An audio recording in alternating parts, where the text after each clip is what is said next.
Brian, all right. Me in the right All right, could everyone move? position, make sure I'm in the right place. Okay. Perfect. All right, Hey, so Isaac, it's Lexi. If you want to co-host me, I can take care of mutant folk as they come in. sure. Let's see. Appreciate that, Lexi. Let's see. There you go. All right, perfect. So as I was saying, these people are honestly the peak of what a coding bootcamp graduate can be. And honestly, I can only see them continuing to rise and grow. So I wanted to have everyone come in here and have just a general roundtable on what success looks like as a bootcamp graduate. The main topics for here are essentially breaking into tech, your journey as a self-taught dev, and advice for bootcamp graduates. Most of you already know Danny. That's the Twitter king right there. Zach Wilson is the Danny of Arkansas, or the king of Arkansas, and Wally's World. JC Smiley is the JavaScript guru here, the front end master, and Lawrence Lockhart is honestly a huge name here in Memphis, Tennessee.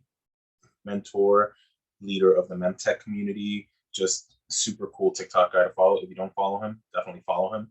But I'm not going to hog their introductions. I'll let them introduce themselves and we'll go from there.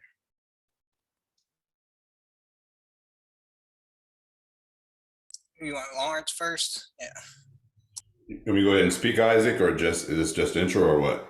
We can do intros first, just in general, everyone, and then Lawrence can go ahead and take the lead. I feel like a lot of people will resonate with Lawrence's story, so I'd love to hear him first. Just an intro. Okay. Well, my name is Lawrence Lockhart. Glad to have you, or glad to be here. Thank you for the invite, Isaac. Appreciate all the kind words at the beginning. I'm going to have to remember to take it easy on you the next time we play pool and not beat you into a bloody pulp. I have to remember that because you were very kind to me tonight. Guys, I'm a Launch Code student just like you were. I graduated just a couple of years ago. My story is, and I'm gonna give you kind of a short version because I'm actually a TA for Launch Code as well. So I'm gonna have to zip away from here to my own class so they don't fire me. Don't want to get fired from a minimum wage job. Anyway, the majority of my career has been in restaurant management. I've done everything from fine dining to flipping burgers and everything in between, campus dining, hotel, restaurant, you name it. 17 years, a long, illustrious career. I had money, but I had no life. I had position and promise of promotion, but I had no time to celebrate it. And so I made a conscious decision to try to do something else. I always had a inkling towards tech and kind of a tech aptitude, but never took the opportunity to make use of that. And so I began at the tender age of 44 with online tutorials. And I finally found the very first one. I thought it was Coding Phase, but it wasn't. It was a course offered using the Cloud9 online IDE teaching Ruby. And that was an epic fail. Like it didn't work at all. I was just like, forget this. I'll just go back to cookout restaurants. I'm not sure if y'all got cookout up there. I'll go back to cookout, forget this, because it was horrible. But then I came back to it, and after some YouTube videos and some Udemy courses and Udacity courses and codingphase.com and a bunch of other stuff, I eventually built up enough skills to get my very first job. That wasn't burgers. It was in tech, working at Fred's Dollar Store. Does anybody remember Fred's? Was there a Fred's in Missouri? No Fred's in Missouri. Dang it. All right. Anyway, it's a little convenience chain, convenience store. And they had one dev opening in their marketing department. So I got that position, which was awesome because, again, it was not flipping burgers. However, it was not a tech intensive organization. So within 3 to 4 months, I knew this was not going to be the thing that launched me into my eventual tech career. And so that's why I got into Launch Code at the time, signed up, and we started, that was January 2019, I think. And shortly before we graduated, I got my position where I am now at FedEx. And 2.5 years later, I'm very happy. So I'll stop there for now. All right, round of applause for Lawrence. JC, you want to take up the next one? Yeah. I didn't do the whole journey like Lawrence did. You can do just a brief summary, and because Lawrence has a limited time slot, so you can do a brief summary and then we'll get into it once we really get this meetup rolling. Cool. My name is JC Smiley, self-taught developer. Just really kept at it for 3 years and did a lot of stuff along the way. And now I am a full stack developer at Allsack. and which is the fundraising branch for the St. Jude Children's Hospital. Perfect. Zach, you want to take next point? Yeah, I'd love to. Hi, my name is Zach Wilson. I'm a Launch Code grad. I graduated back in April and did the 2-month liftoff course after that. After that, I was self-taught. I'm a software engineer 1 at Affirma Consulting, and I'm a community leader in my area of Northwest Arkansas for a group called Northwest Arkansas Coders. And that's it. And now the man of the hour, at least he thinks he is, Mr. Danny Thompson. Go ahead, take us away. Hey, happy to be here with y'all. To be honest, I'm super excited about this. I'm always excited when I get to speak to like really enthusiastic learners, especially in the Launch Code program. I've done a couple talks with y'all, but mainly I speak at colleges, boot camps, universities all over the world, essentially. I worked in gas stations for over 11 years of my life. Learning how to code genuinely changed my life.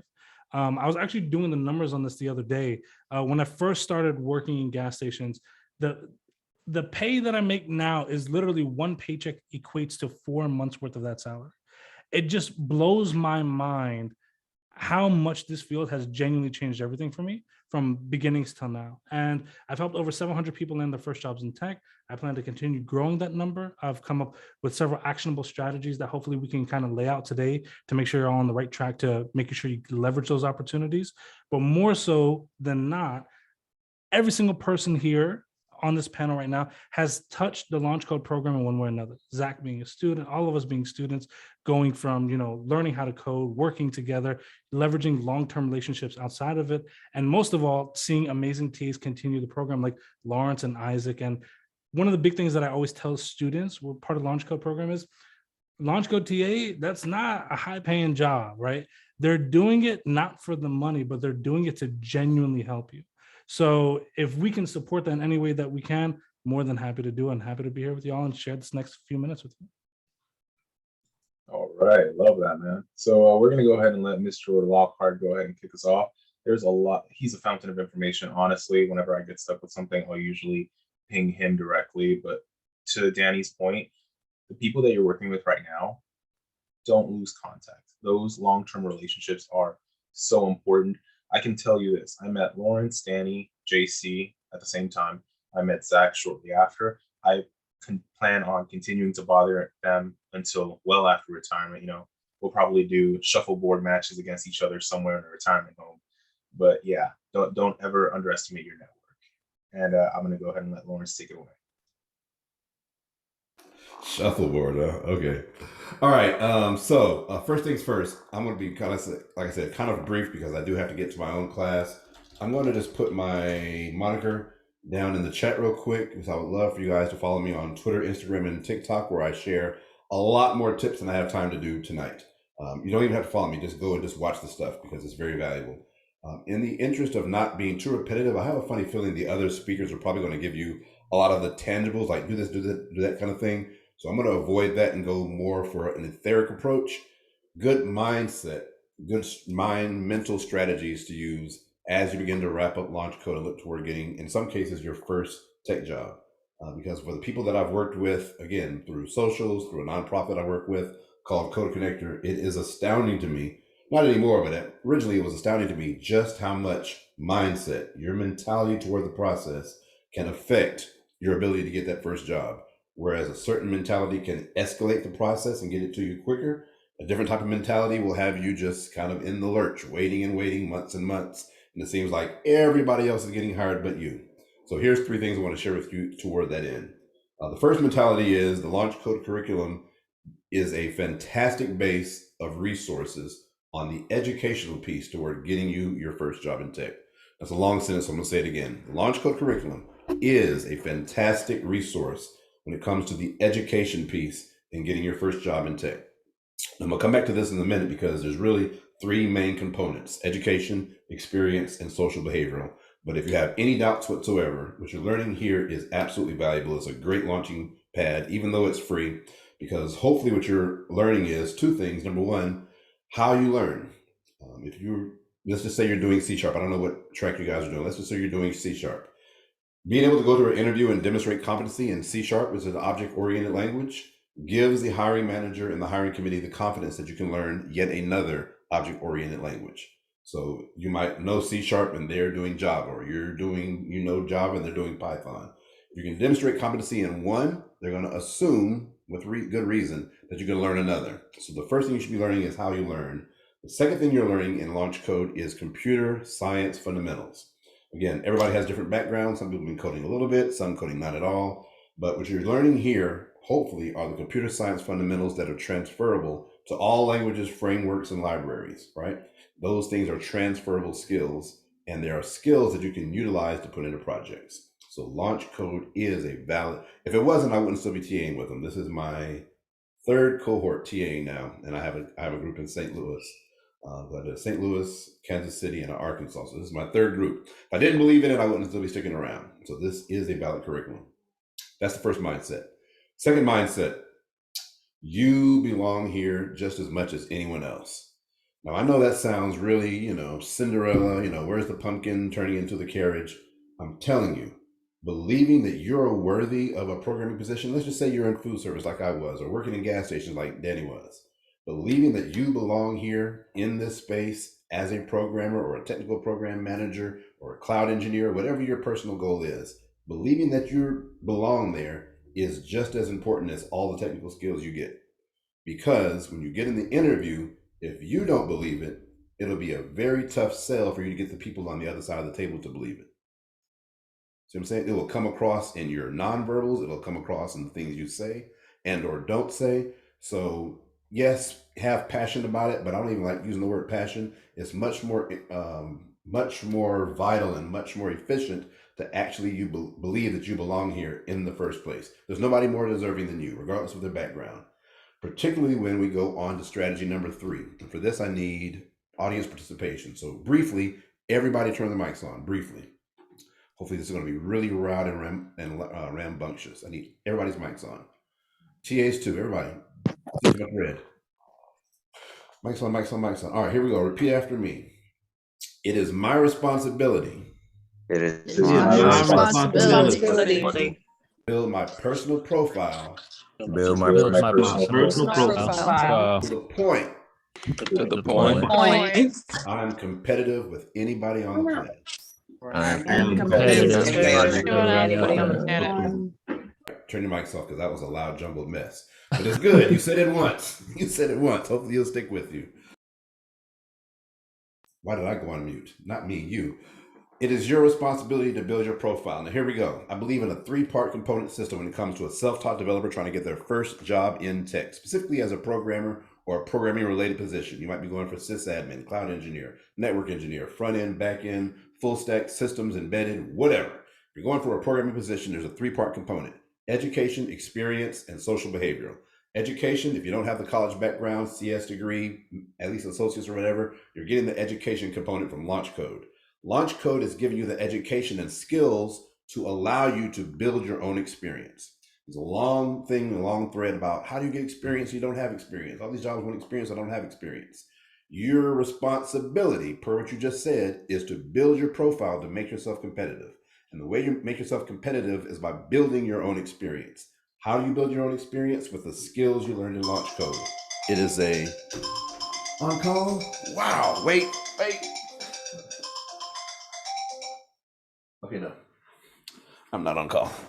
That was weird. Work phone. Did you see did my eyes get really, really big? All right, that was my work phone. Anyway, the skills you learn here are for the purpose of building your own experience. What are some examples of that experience? Hackathons are totally experience. Using the final project that you have in Launch Code, even if you don't do liftoff, if you just take the final project that you have in Launch Code, redo it in your own way about something that you're interested in and you're passionate about, so to speak, that's experience.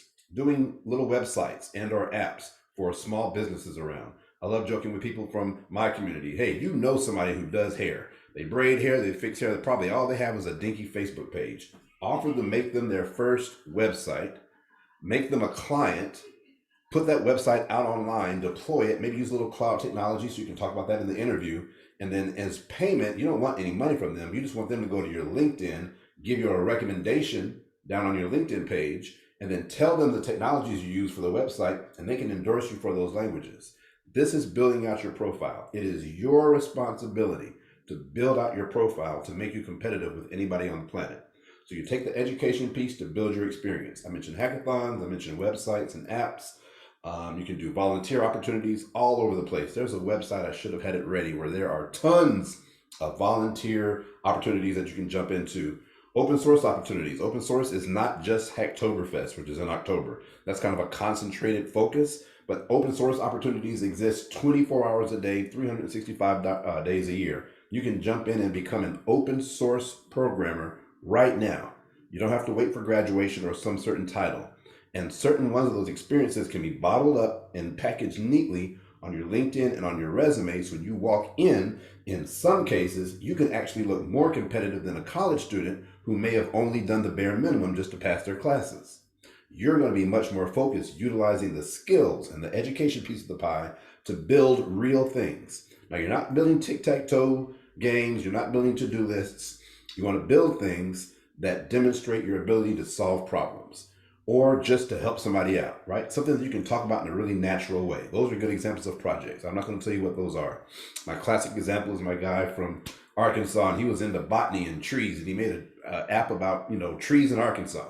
I would never suggest that for anybody, but for him, he loves trees and botany and nature, so he made an app, and so when he's in the interview, he can easily get enthusiastic talking about his tree app, using the technologies and the skills that he learned in Launch Code. See where I'm going with that? So it is your responsibility to build out your profile. And the last part of the profile, like I said, is 3 components: education, experience, social behavioral. You've got to focus on the social behavioral. I'm encountering people over and over again. They go to some boot camp or they take some class, they build some projects, but they never work on their networking and interview skills. They have a very negative view of networking. Networking is not about brown nosing. It's not about the slimy hand. Hey, y'all hiring? That's not networking. Networking is showing up where people are doing things you're interested in and demonstrating mutual interest. You can do that online now more than ever before due to the pandemic. You should be in meetups all over the place. Don't just do meetups in your local area.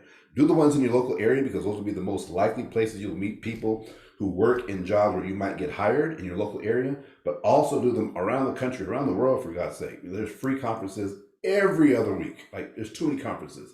And begin to demonstrate that mutual interest and build up your LinkedIn profile. So each one of those connections that you have becomes another potential place you can ask for a referral, which is like literally the best next thing to being the son of the CEO. So it is your responsibility to build your profile to the point where you can be competitive with anyone in the world, and you got the stuff to do it. Thank you. Love that. Can we get a round of applause for Lawrence? Because that was some amazing knowledge he just dropped. A lot of people will echo what he said, but I do want to highlight a couple of very important things from his viewpoint, which are: you are responsible for your own success. That's number one. Number two, networking is not brown nosing. It's not like, hey, hey, you work there, right? Can you hire me? No.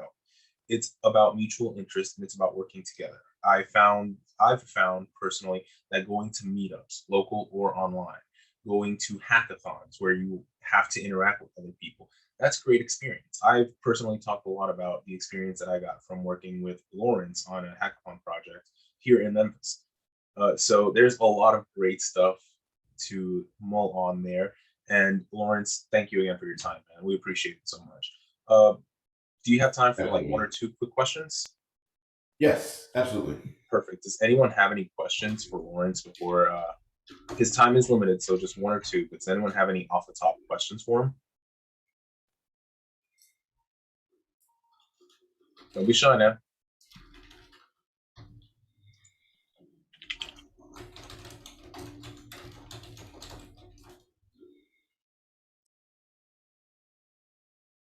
All right, all good. They're respecting your time, and I can appreciate that as well. So thank you so much, Lawrence. We appreciate you coming out here, hanging out with us, and dropping all that wisdom.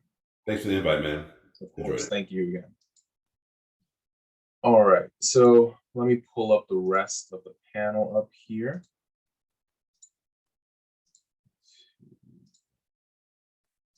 And we're missing one of our members. Where is he?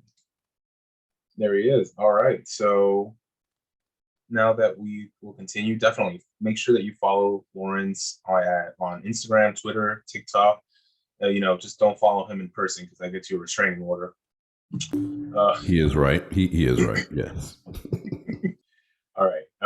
I'll let everyone else kind of kick off their journey, how they started in tech, and just what they're doing in tech. But I'm gonna let them handle it from here.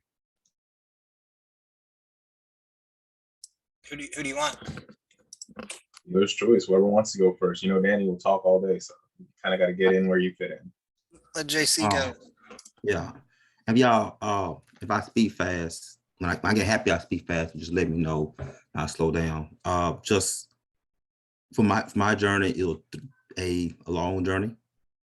Back in at 2000, I went to Ole Miss for management information systems. I got a degree in tech. But I couldn't find a job after school. Now for me, I worked all through college. I've always had 2 jobs. So I didn't do the internships. I didn't learn outside of school. I just went to class and went to work, and I had a child at that point, did what I had to do. Nobody gave me a job. So talking about from that time to about 3 years ago, I worked everything under the sun, from fast food to restaurant to retail. I was a law enforcement officer for 14 years. I've done a little bit of everything. And at some point I decided, hey, you know what? This is not working. I got 2 jobs. I never see my family. I'm still poor. I don't understand this. So I started back learning tech, learning how to code, just sort of self-teach myself. This time I said, you know what?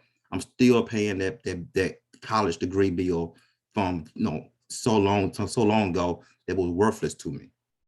So this time I said, I'm not gonna pay $1 for anything. I'm learning everything free.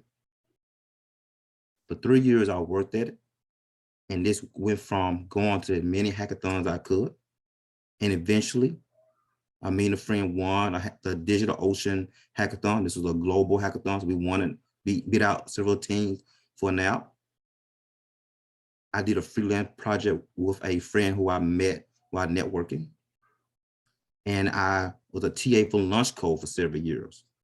I also volunteered with a tech organization, a nonprofit organization called Code Connector, where I helped others try to get into tech. I did everything possible until a couple months ago.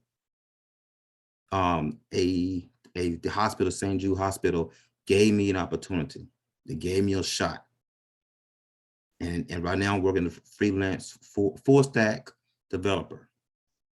So I just wanted to end that journey with, if you ever get tired of being tired, sometimes you gotta be tired some more and keep on going. I remember coding at 10 at night, getting a couple hours sleep, and coding again at 4 in the morning before, get my child ready for school. I was a single parent. When you get tired of being tired, you'll be tired a little bit more so you can do better. And now I got a job to where I can work from home sometimes. I go to all my child's events. I got time to do what I need to do. And I got money to eat what I want to eat now. That's it. So before the next person hops in, and I think Danny, Zach, JC, you all might echo this. One very good thing that's kind of being echoed here is your first job from tech. It might be that you get lucky and you get accepted relatively quickly, but it's not uncommon to hear a lot of no's, a lot of you're not quite looking for, etc. And I think that one of JC's main points here was don't let that discourage you, which echoed what Lawrence said, which is that you belong here. You don't belong any less than someone who went and got a 4-year degree. You don't belong any less here than someone who's been at the company for X amount of years and they know everything about blah, blah, blah, blah, blah. The fact of the matter is that tech is very much a show me field where your skills will speak for themselves. And that's what's important about developing yourself, developing your portfolio, and just keeping at it. Because I'm not gonna lie to you, it took me 124 no's before I got my yes. But once I got that yes, I ran with it, and I'm glad to say I have not disappointed myself. I've lived up to my own standards, and I've done fairly well for myself. I think JC, Zach, Danny, you all can probably agree with that sentiment. But I'm gonna shut up now and let y'all handle it from here. I'll go next since Danny is the best speaker out of the group. So I'm sure everybody joined Launch Code because they wanted a change in their life and their career. And let me start this off by saying Launch Code will give you the tools to change your life. And that is coming from my unique opportunity when I was an intern. I was basically asked to essentially like recruit for a time being. I was asked for like if I knew anybody, right? And within like 2 months, I'd gotten 6 people from my cohort on at my company. And my senior architect spoke to me in length about how much better bootcamp grads were than CS majors. So that is saying something. When you can get the tools to change your life from a free program, there's nothing better.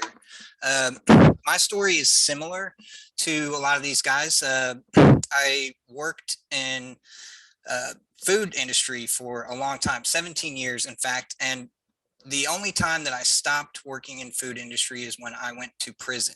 I got in a lot of trouble like 11 years ago, went to prison, and I thought that I could never make it in tech because of that. But let me tell you that it does not matter what the situation is. If you believe in yourself, you can do it. How I kind of leveraged myself, because I knew I would have to leverage myself with a criminal background. I did all the things that JC talked about, what Danny talks about daily on social medias. I networked. I took every opportunity that I could to meet people, get in with people in tech, and just pushed the envelope. I joined hackathons. I joined groups. I went to tech conferences. I did everything that I could. And actually, the cohort in my area, I was lucky enough that we had some employers and potential employers come in to like do some mock interviews with us. And I really impressed some people, actually like 3 different companies at that point, which was all 3 of the companies that I mock interviewed with. And I went with the attitude that this was a real life interview. Because it was. I mean, they called it mock interviews, but it was a real interview, and it led to me getting a real job, a real internship. And 6 months later, here I am, a software engineer 1. So again, let me reiterate the importance of networking. And the other thing that I want to really highlight is building. I mean, build stuff, break stuff, get beyond it, and just keep going. And if that means making the smallest things that you can think of, then do it. If you get lost trying to start a project, do something small. Make, I don't know, little CSS sliders, like toggle buttons, or just like mimic things from sites. Just start small, and then the pieces will come together. You just got to keep at it, believe in yourself, and you will get there. I swear to God. That's all I got. Love it. Love it. All right. And you do have a question in the chat there. You want to go ahead and address that real quick.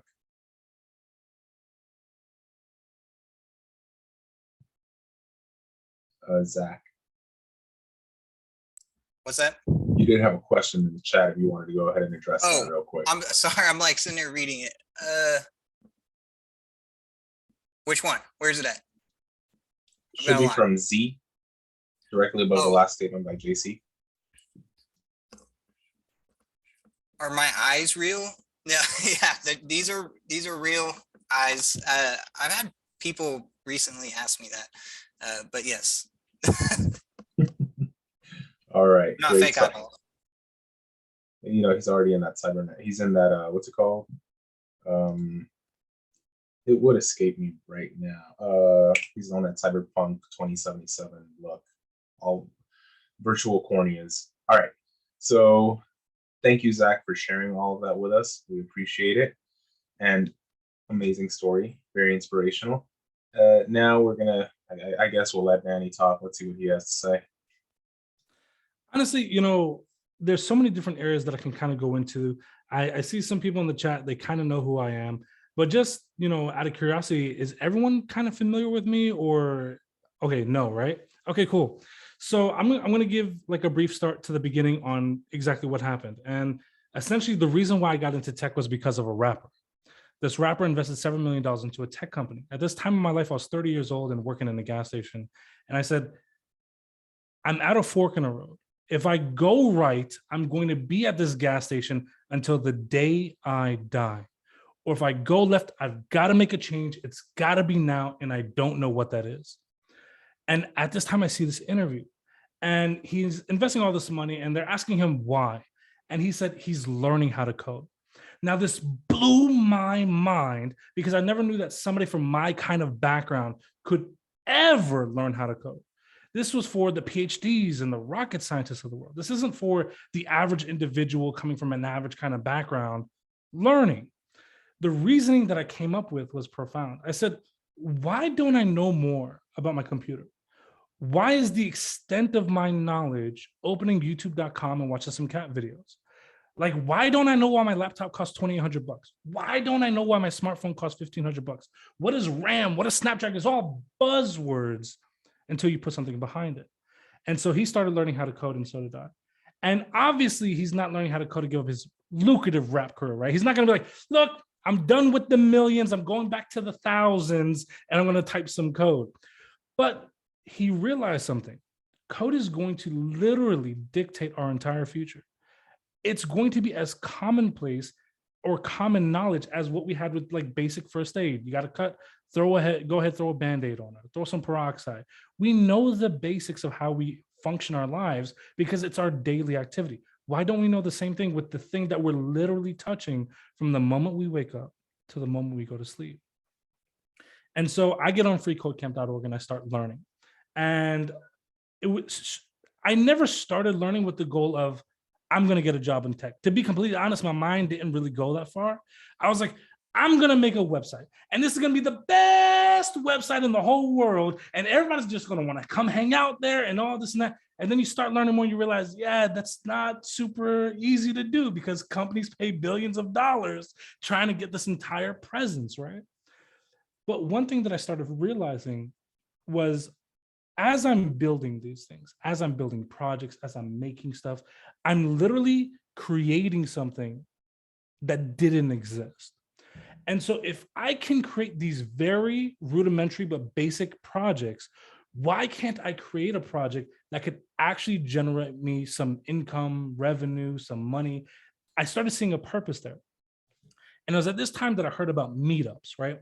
And I genuinely believe this, by the way. I owe my entire career to meetups.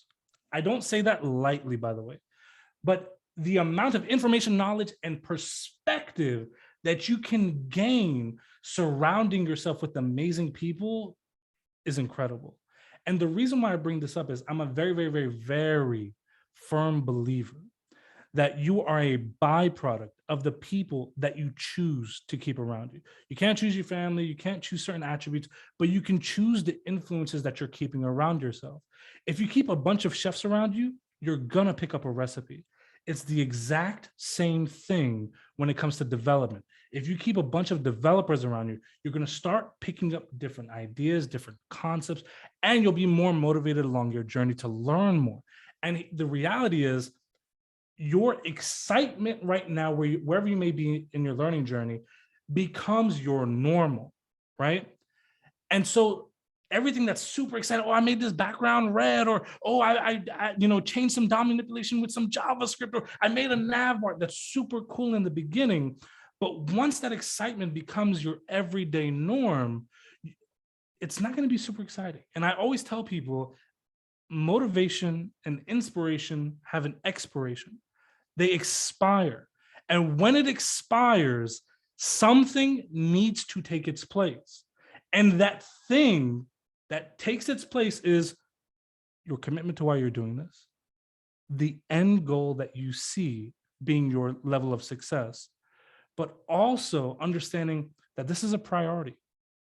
One thing that I tell people all the time is we can get away with not doing a lot of things, but whatever we place as a priority is something that does get done. It's a must, right? Did you go work out today? Nah, I didn't feel like it. Skipped. Oh, did you eat that salad today? Nah, I got a burger instead. Did you show up to work today? Yeah, I had to show up to work. I have to. Oh, did you go home and spend some time with your family? Yeah, of course, I had to.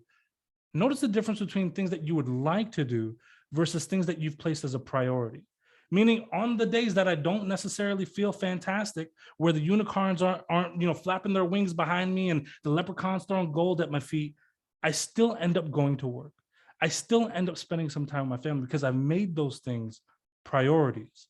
When you prioritize your learning experience, when you prioritize the things that you're doing, you'll get those things done no matter what. Now, for me, going to meetups, one of the biggest facets or the biggest values that I found at a meetup was, at that time in my life, I was literally working 80 plus hours a week to make just enough money to still be broke, right? Like I was killing myself. And I constantly told myself, like, I'm doing the best that I could.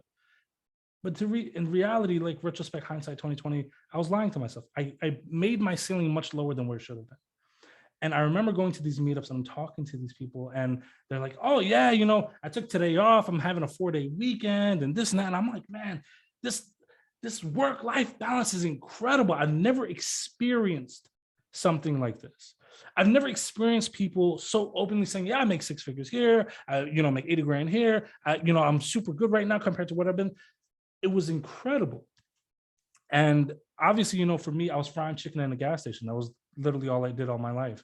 And I remember at one of the meetups, like I'd sometimes get nicknames and they'd be like, oh, Popeyes is here. Because the whole room would smell like fried chicken because I'd literally come straight from work. And 15 minutes in, everyone's like, man, I'm craving some fried chicken now. And I would laugh it off, right? Because obviously it's good humor, banter. But the reality was, deep down, it was causing me a ton of imposter syndrome. And the reason why, and I guarantee I've never met a developer at any stage of their career as of yet that hasn't had imposter syndrome. But it was killing me on the inside because whether I opened my mouth about it or not, I said, I'm literally starting at a position further back than everybody else. They're coming from a background of going and get a degree. They're coming from a background of working in offices or working on teams. The only time I've ever seen an office has literally been in a movie. Why the hell would a company even think about hiring me? Why? And so I start asking people the one question that I see everybody ask when they go to a meetup, especially as a beginner. How do I get the first job in tech? And I heard the exact same answer over and over again, like a broken record. Like it was like on repeat. Oh man, that first job, whoo, that's the hardest one. But if you get that first job, every job after that will become easier for you. To someone like me, that was the worst thing that I ever heard in my life. Worst. Because not only did you just make me question what I've been doing for the last 6 months, you've given me 0 action items. I got no way to get from A to B, from X to Y. I've got nothing to go off of. It's just some random thing that you say to get somebody out from in front of you, right? And then in that same moment, I realized that everyone coming to this event, asking that same question, got that exact same answer. And so they went home and nothing happened. And so I said, I got to make a change and I got to figure out how we can get from A to B, from X to Y, but I need to make sure I can figure out a process where I can bring people along the way with me. Because for me, getting a job was cool, but I wanted to make sure that if other people wanted to follow the exact same steps, they could. And so I found something called LinkedIn, and I'm sure if you don't know about it, you should know about it. And I literally started a LinkedIn profile, and I was terrified, like to my core, terrified of reaching out and starting to network with people. Because again, I'm the gas station guy, right? Who the hell wants to talk to the chicken dude? Out of everybody you could talk to on LinkedIn, why the chicken guy, right? And I started seeing some stats. LinkedIn is a place where every single month, 675 million users go on the website, of which 90 million are hiring managers, recruiters, and decision makers for businesses. If you want to get a job in tech, step number one, have a strong LinkedIn profile. LinkedIn profile, you want to be in front of the people that make the decisions on who's getting a seat, who's getting to sit at a desk, and who's going to be writing code at that company. You need to stand out where they hang out. If they're at a restaurant, I tell you, go to that restaurant. If they were at the gym, I'd say time to pick up a workout regimen. But they're on LinkedIn, you can reach out to them there, okay? That's step number one. I have 4 steps. I'm gonna give you all 4. Step number 1 is LinkedIn. I started realizing with LinkedIn, the chances of any of these hiring managers ever walking into my gas station was literally 0. They work at these Fortune 500 companies. Why would they come to this country gas station that I work at and eat my chicken? They're never gonna come. So the only way that they will ever know that I even exist on this planet is if I start reaching out to them. And in the beginning, like, who the hell is this Danny guy? Now they're like, oh, I love Danny. I knew Danny from the beginning. Danny's the best. But it never would have happened if I didn't bridge that communication gap by reaching out to them. And so what I tell people all the time is, number one, if you have a strong LinkedIn profile, you will stop popping up in searches without having to do the legwork. But number 2, a strong profile gives you the opportunity to stand out where a resume doesn't give you that leverage. You get to control the narrative of what they see, what they experience, and what they hear about you. Because you have certain areas like your featured section. That is the one section where you can say, these are the most important attributes of myself. I can showcase these things, and I can showcase it in a way that shows my strengths while humble bragging, but not tooting my own horn, so to speak, right? Like, these are my accolades, these are my achievements, this is what I've done, these are the problems that I've solved, these are the case studies that are created. That's where you showcase that. Now, here's one mistake that I see beginners make all the time. Don't put your resume there.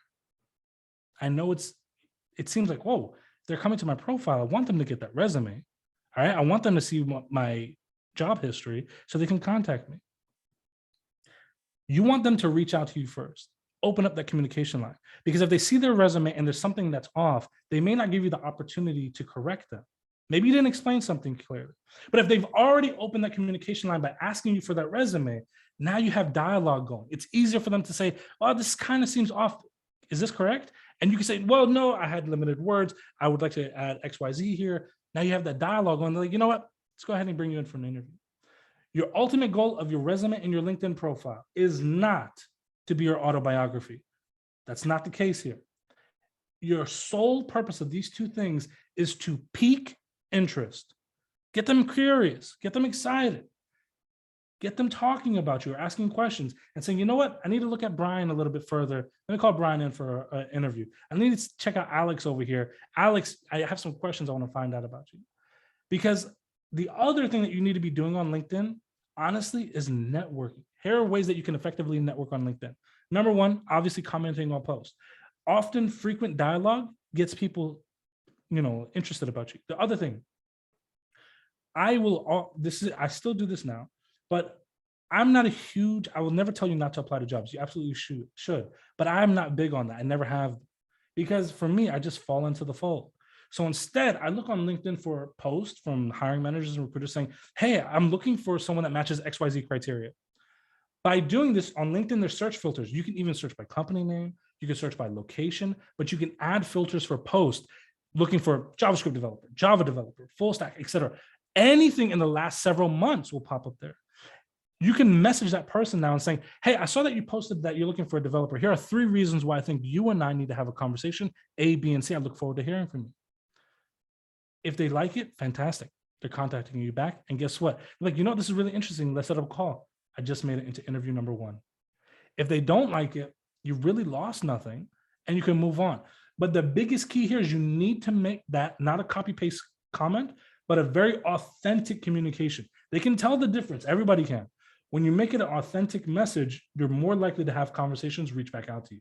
Even if they don't have an opportunity for you now, it's great. It's fantastic. Expanding that network, because the reality is, even right now as I speak, we have 84 people in here, right?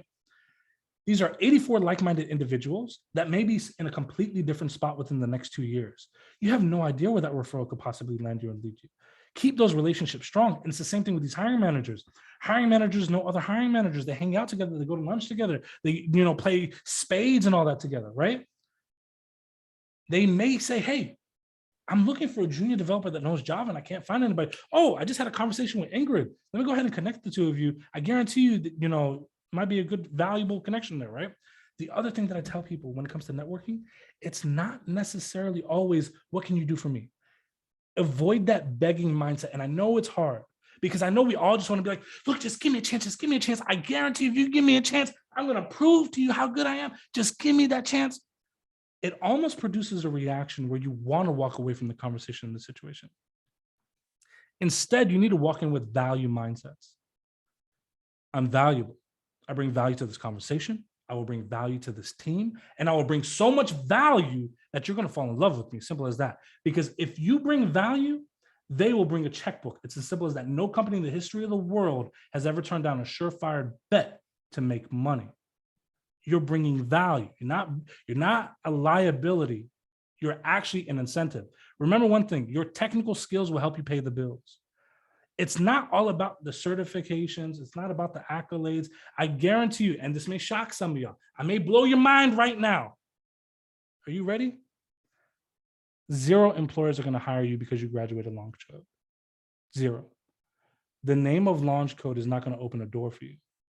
Launch Code is teaching you just enough for you to continue learning and learn how you learn, right? Launch Code, it's impossible. It's actually impossible. And I know some of you are like, how can I not learn everything about code being in this program? It's impossible to teach you everything, especially in the short period of time of this cohort, especially with all the tools that they have. But they're teaching you enough for you to be able to say, I have technical ability in XYZ. I can demonstrate technical ability with these projects, these capstone projects. And I've been through this program where they rigorously tested me and checked out my abilities. The fact of the matter is, any company that hires you for your first role, they already know that there's a lot that you don't know. And to be completely honest with you, there's so much that you don't know. And the reality is you don't know that you don't know it. And you won't know that you don't know it until you get into the situation where you realize, oh, I don't know it.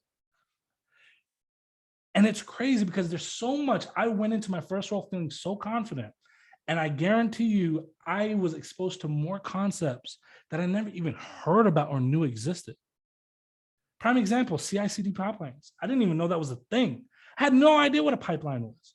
I see some of the faces right now, they don't know what a pipeline is either. And that's completely okay. You're going to learn it. But the reality is you need to go into the situation knowing, hey, I know there's an incredible amount of information that I don't know, but the reality is you're an investment. If a company hires you, they're saying, you're not going to be able to do anything for the first 6 months. We already know that. But I can see that they have the technical ability that we can build off of, the strong foundation, to where in 6 months, they can make valuable contributions that we can make money off of. That is what they're hedging their bets on.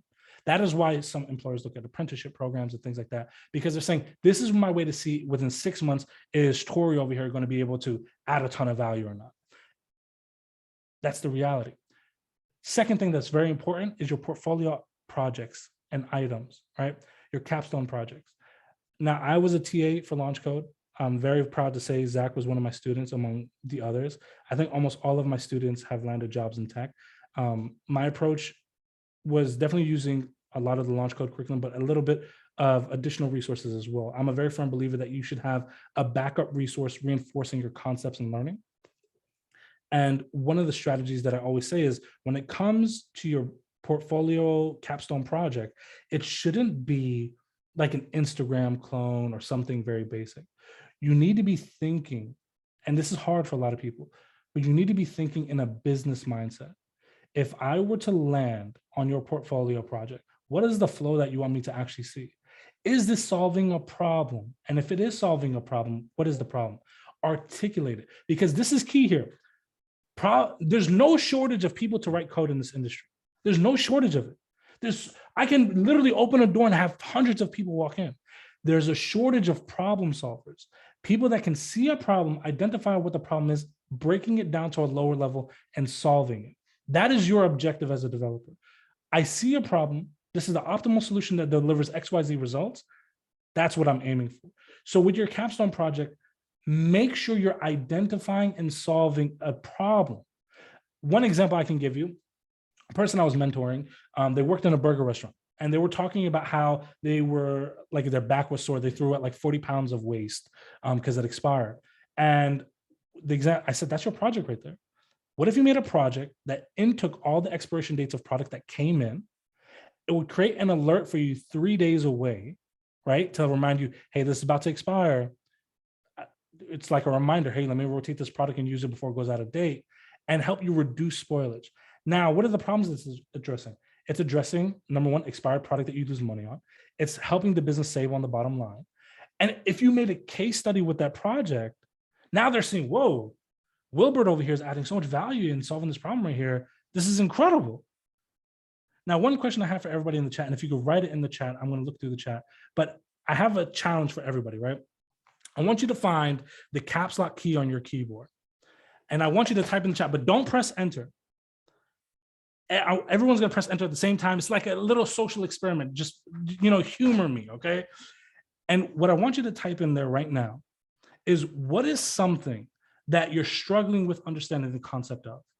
Like, I know maybe it was a week ago, maybe it's 3 weeks ago, maybe it was a month ago, but what was something in recent history that you struggled with, or even right now, what is something that you're struggling with?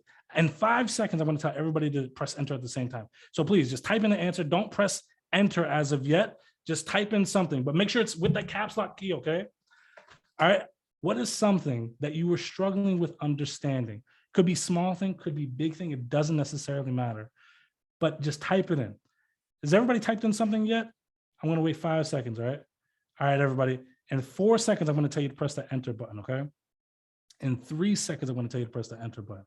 What is one thing that you struggled with recently? 2 seconds, I want you to hit the enter button, all right? 1 second. Press the enter button. Go, go, go, go. Look at that chat. Go. Okay, we got all kinds of messages in here right now. I see developing an app with all the elements relating. That's definitely one. Unit testing. I have some comments on unit testing. Mapping, time management, yeah. To be completely honest with you, time management doesn't necessarily get easier the further you get in your career. Just saying, it's definitely a difficult one I come up with quite often. Imposter syndrome, yeah. Models and MVC. Here's the thing that I'm going to tell you right now. I see all these. I see over here Ariel with Time Leaf. Time Leaf is definitely a tricky one in the beginning. Joey Wen, we have SQL. We have even how to center a div, Isaac, of course. Recursion, lots of recursion, APIs. Here's one thing that I'll tell you. The biggest genius in tech still Googles this stuff all the time, right? Like, this blows my mind being in the industry seeing this. Even when I worked at Google, I was literally working with some of like the brightest minds I've ever met in my life. And literally seeing them Google some of the most simplest concepts, because the reality is you're never going to know it all, right? But what is very imperative is understanding that whether or not you know it all, you need to be able to find and source the correct answers. Step number 3 to getting your first job in tech. You need to have an effective resume. But the biggest key with the resume isn't using one blanket resume to apply to all jobs. It's going to fail. Prime example, I had a conversation with somebody in my Discord channel. I have a Discord with over 8,000 developers from all over the world. We help a lot of them with resume feedback, et cetera, et cetera. But he said, I applied to like 1,000 jobs, but only got 2 callbacks. 1,000 jobs, 2 callbacks. And I said, there's no way that you apply to 1,000 jobs and customize your resume to reflect the job description. And he's like, no, I just used one blanket resume. It's like, that's the problem. If your job description is saying, we're looking for a Java developer who is familiar with MVC, but also has worked with third-party libraries in JavaScript, but you just use this very generic template resume where it talks about, I know Java, I know JavaScript, but you don't even ease their concern when it comes to the JavaScript third-party libraries, why would they consider you? You're not familiar with third-party libraries. But if I were to explain how I've used third-party libraries in the past, that job description now is reflective in my resume. I match more search terms. Most resumes pass through something called an ATS software, applicant tracking software, where they rank you based on how many keywords that you get on your resume. The more keywords and the more reflective you are of the job description, the higher you end up on that list.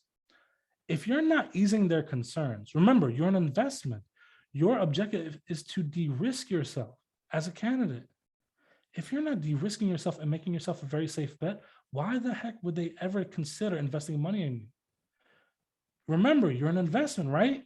Risky investments often only go to certain investors that have high risk tolerance. Where do the average investors invest in? Some of the safer areas where they know they're not going to lose all their money. You're the same thing. You don't want them to lose money in you. You want to showcase to them, yeah, I know you're going to give me a job that's $60,000, $70,000, $80,000 a year. And I'm going to go ahead and churn out some code that you're absolutely going to love because I know and my ramp up time is going to be so much smaller compared to any other candidate that you meet today. Those are the people that get the job. And remember, no autobiography, short, sweet, to the point. Autobiography, you save that for the interview. The last step when it comes to you getting a job in tech, think about, and it's crazy how many people don't do this. And you would think it's common sense. And once I say, you're gonna be like, of course, but you probably haven't thought about it until I've said this. Think about questions that they're going to ask you in the interview. I can't tell you how many times, and I'm not even talking about like the crazy questions here, but I can't tell you how many times I've had a conversation with the person trying to break into tech. Like, I've been trying to get a job in tech for 3 years, hasn't worked out. 3 years, I'm like, we need to have a conversation. Like, you should be at one level here and you should know this and that.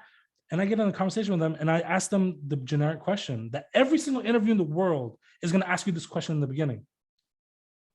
Tell me about yourself. How many people don't have an answer to tell me about yourself? Or, exactly, or how many people don't have an answer to the question of, tell me about a time where you struggled and you overcame it. Tell me about a time that you worked on a team. I can't even begin to tell you how many times I've heard from people saying, yeah, I've never worked in tech, so I obviously can't talk about working on a team. I don't have experience. You do have experience. You do. Let's use the example of a cashier, for example, right? Instead of saying, I was just a cashier at a store, you could talk about, I see this on resume. I actually saw this on a resume last week. Ring up customers on a register, bag their groceries, et cetera, et cetera. I already know you did that. I would be more impressed if you told me I didn't use a register. Then I'm like, whoa, I don't know how you were a cashier. How did this happen? Like, were you using an abacus, pen and paper? Like, what's going on over there? I already know the basic duties of your role. Quantitate and tell me about the wins that you had in your role. Did you help reduce turnover? Did you help increase customer purchase power at the point of purchase sale at the register? Did you increase customer satisfaction rates? Did you help other coworkers get promoted? I'm just spitballing off the top of my head, but these are all things that you can talk about. Did you work effectively on a team with communication? These are all things that you do in your day-to-day role, whether it's in tech or not, but these are the soft skills that employers are dying for right now. I'm literally seeing people that have this crazy next level technical ability get turned down for roles because they don't have basic soft skills like understanding the business requirements for a task. Like if they're telling you to do X, Y, Z, you understand what they say. Because the reality is the business doesn't always know the technical way to do something. So they'll tell you, oh, I want to fix this button on the website. For you, it's not, oh, just go click a button. It's, okay, how do I break this down? Where do I get the code in the code base? How do I go ahead and turn this API request into this button press? This is where you need to start getting that, or effectively communicating it, talking to your team. That is going to be those soft skills, that interview system. That's going to be your way to really showcase how important and valuable you are as a candidate. Because the reality is, if you have strong soft skills, they're more than likely willing to take a chance on you because at least if you're struggling, you'll vocalize it, you'll communicate it, but you'll also be an effective team member. Because the reality is, I don't care how awesome you are at coding, no company in the history of the world is made on the back of one individual. There's teams of people out there that are coding, working together. Like even my team that I'm on right now in my current company, we're 18 developers working together. Like there's no way any one of us could handle all of the workload that comes in the way that it's coming. So effectively communicating, talking, that's going to really help you. There's so many other soft skills that we can cover, but I mean, Google is one search away, or you could pop into any of my other talks in there. I don't want to monopolize all the time. I know I've been going on for a little bit, but I really wanted to get you this valuable insight. And one big thing that I would tell you, especially when it comes to getting a job at tech, is understanding you need to give yourself the permission to take your time to really learn these concepts. Because the reality is, some of you may walk out of here and get a job tomorrow. For the vast majority, it's probably going to take a little bit longer. I remember I put out a poll on, for those that don't know, I have a following on Twitter, I have a following on LinkedIn, and they're two kind of different audiences. And I put out a poll. I said, how long did it actually take you to land a job in tech from the first time you wrote your first line of code? I know we see from like, and this is the reason why I support LaunchCode. It's not like a lot of these, what I call like scammy boot camps, where they exist and literally monetize your dream and take it away from you. And they're like, oh, 3 months to get a job in tech, 90 days, and you can change your life and get 6 figures. You know the show 90 Day Fiance? They can't even get a fiance in 90 days. Now you're going to get a brand new 6-figure career in 90 days. Like, it's not realistic. You need to give yourself a little bit of time. And so I put out this poll, and in total, it had like 15,000 votes, blended margin between LinkedIn and Twitter. And I said, how long did it take you to get a job in tech? First option was 3 months. The second option was less than a year. The third option was a year or longer. And the fourth option was like popcorn, right? And 6.2% of the votes landed a job in 3 months. That means 94% of the time, it took them a year or longer to land their very first job in tech. So you need to give yourself a very realistic timeline, because there's so many anomalies and factors that play into this. Are you getting job interviews? Are you able to pass these technical interviews? Are you actually networking and creating opportunities? Are you going out there? There's so much that falls into that. So give yourself a realistic timeline, because what ends up happening, and this is what I see personally with a lot of juniors, is they give themselves this very tough timeline, and they're trying to keep up with everything that they see on social media and Instagram and Twitter and Facebook and all that. And they're like, this person landed a job in 3 months. Why not me? I don't suck. And the reality is you probably don't. More than likely, you're beyond incredible. The problem is the most common thing that I see with all the people that I've helped is they've never really lacked technical ability. They've lacked the ability to tell the person on the other side of the desk how incredible they are. Think about it. I know that you're incredible. You know that you're incredible, but you're now given this audacious task to now condense your life's journey into 45 minutes to convince the other person on the other side of the seat that you're beyond incredible and you're worth being on their team.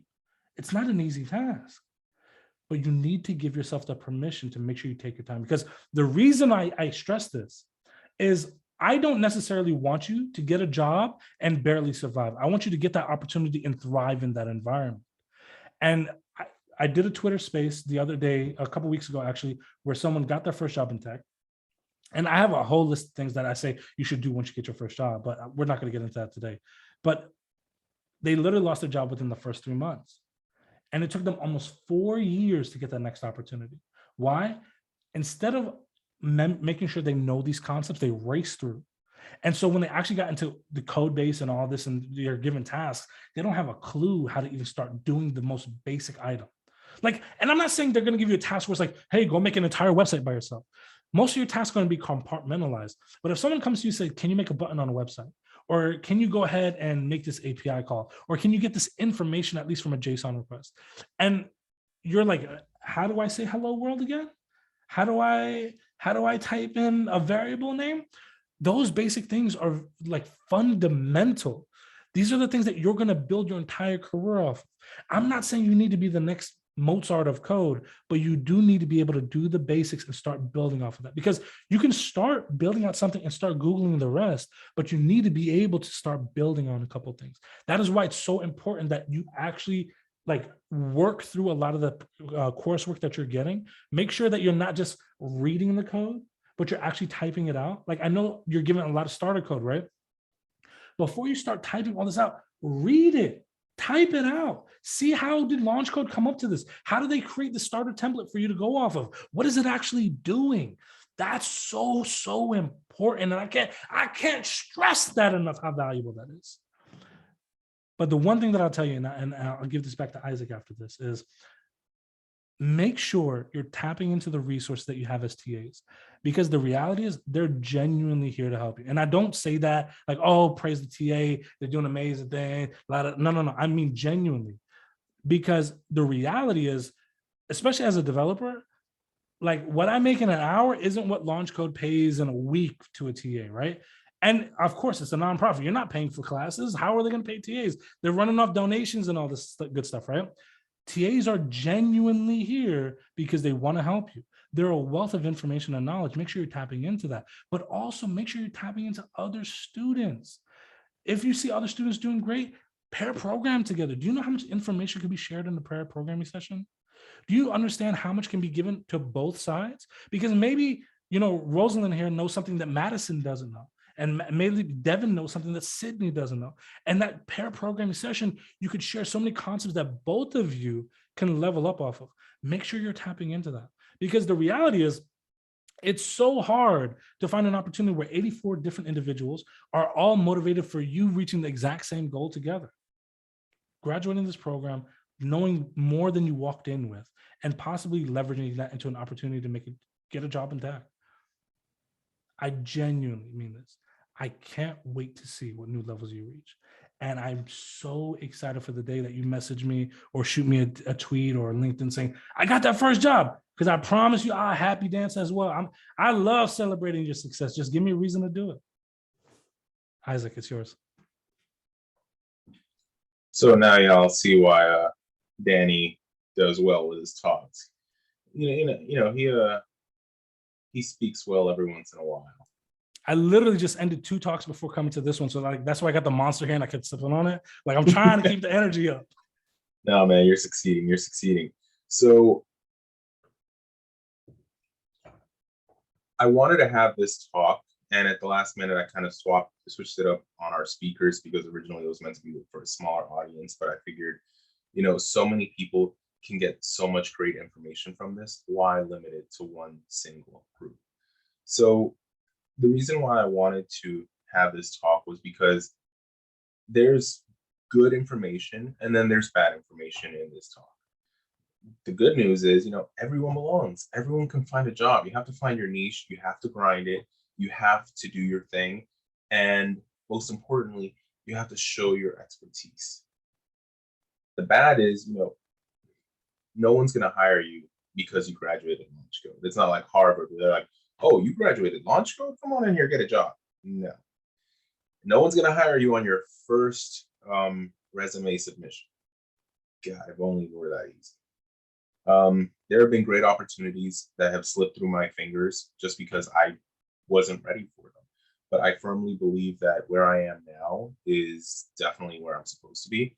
And I'm still learning, I'm still leveling up. It's still a great opportunity for me.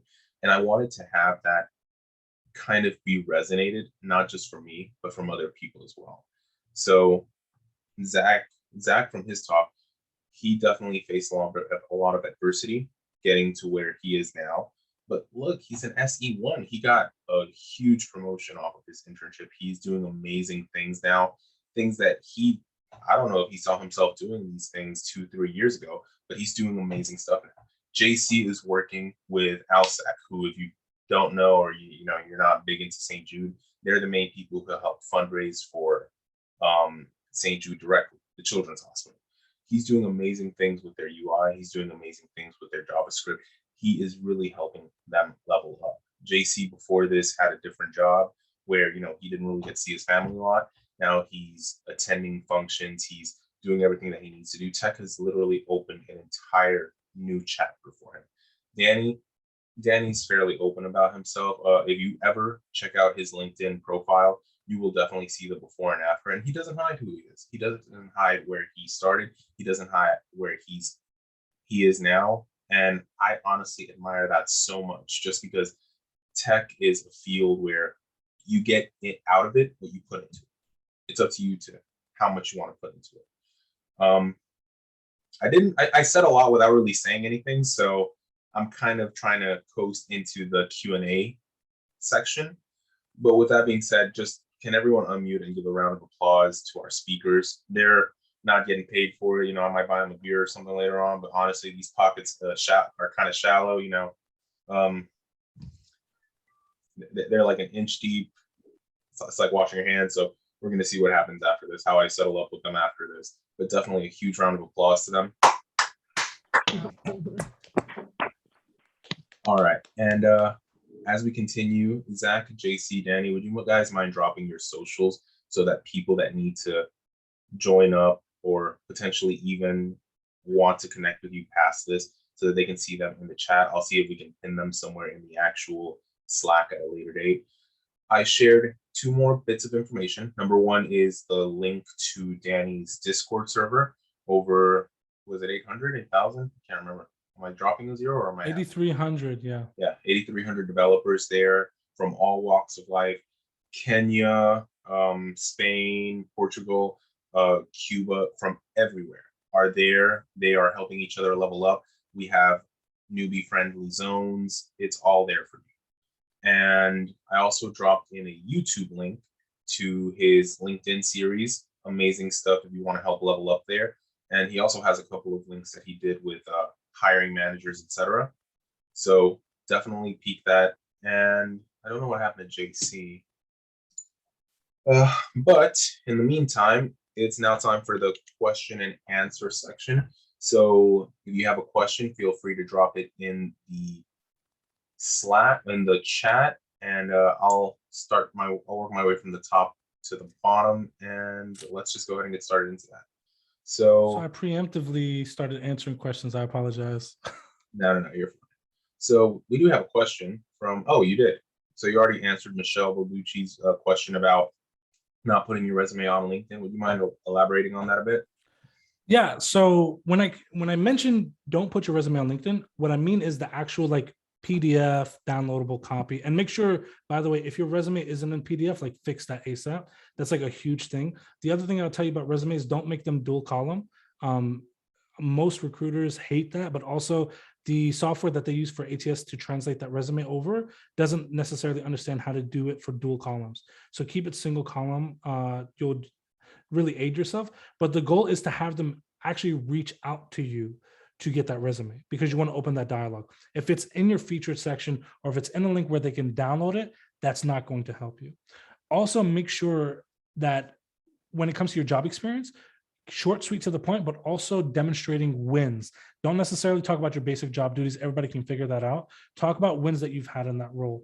And one thing that I often tell people is keep a notebook beside you, and any small win, write it down. One example that I give is I worked on a project that helped people, get like a 7% increase in abandoned cart rate. 7% is not a big number, but the way that I quantify it and talk about it, hiring managers love that and they eat that up. Small wins can still be huge on a resume and your LinkedIn. So include those as well. But the goal with the resume part is don't include the downloadable version of it. Let them DM you for that, so that way you can start talking with them. All right, great stuff. Now that one was specifically aimed towards Danny. Zach, you got any insight on that? So this was I'm just double checking the question. This one was up higher, right? From Yeah. Tori? It was when you say don't put your resume on LinkedIn, do you mean Yeah. don't put work history out there or attach? Yeah. So there's also a way to, share your accomplishments and your background without posting your resume, right? It could be a project that you built. You used a thing as a pastor, right? I don't know, it could be a small app that helps you plan out your talks or whatever. Just stuff like that. You can share that kind of stuff there. Same with the nonprofit leader stuff. There's other ways to share what you do besides in your resume. And I would say LinkedIn is just as good to post that kind of stuff as well. You're posting who you are as a person and your successes as a professional, right? And those are obviously successes. All right, JC, anything to add on that? No, sir, I don't. All good, all good. All right, so great feedback. We have another question. This one's an interesting one. So Brando was needing some advice about his situation, his or her, I'm not sure. Names are weird nowadays. Not only are they dramatically changing careers, but they have a 3-year employment gap where they work very hard learning how to be a father. What are some options for that gap in the resume and explaining it? Yeah, I answered this one as well. Employment gaps are not as scary as they used to be, especially pre-pandemic. A lot of people lost their jobs in the pandemic and didn't find jobs for quite some time. Employers are very understanding of that now, which has been incredible. I've helped more stay-at-home moms land their first jobs in tech because of that forgiveness or that understanding that employers have now kind of realized like, oh, it's not the end of the world to have a gap. So I wouldn't necessarily be too worried about that anymore as compared to pre-pandemic times. Okay. Good stuff. Good stuff. Zach, JC, any insight on gaps in employment? I mean, I had a big employment gap in my record as well, or on my resume as well. 2 years, but at the same time, like it wasn't an issue. So like Danny's saying, it's kind of a non-issue at the moment. Now, one thing to work on would be like how you explain that, you know, like it sounds good, you know, I was working on becoming a father, you know, those kind of things I feel like resonate well. And if a company can't understand that, then maybe it just wasn't the right opportunity. Okay. Love it. Love it. JC? I think the previous answers was really good. I just want to just add a little bit to it. Don't be afraid of, you may not get asked that question. That's what I'm trying to say. Don't be nervous. They may ask me this question. They may not. When you go into an interview, you really want to tell a story. You want to try to control the interview through that storytelling. And if you tell a good enough story, they may not care about the 3-year gap. If you show them that you have all the skills that they desire, they're not going to ask that question. Or if they do, they really don't care. They just take it out the box. But that's not going to keep you from getting a job. You show, as Danny said, you show them that you got value, they will hire you. Okay. Awesome. Love the answer, JC. Hopefully that helped answer the question. We have another question from Tori Jameson.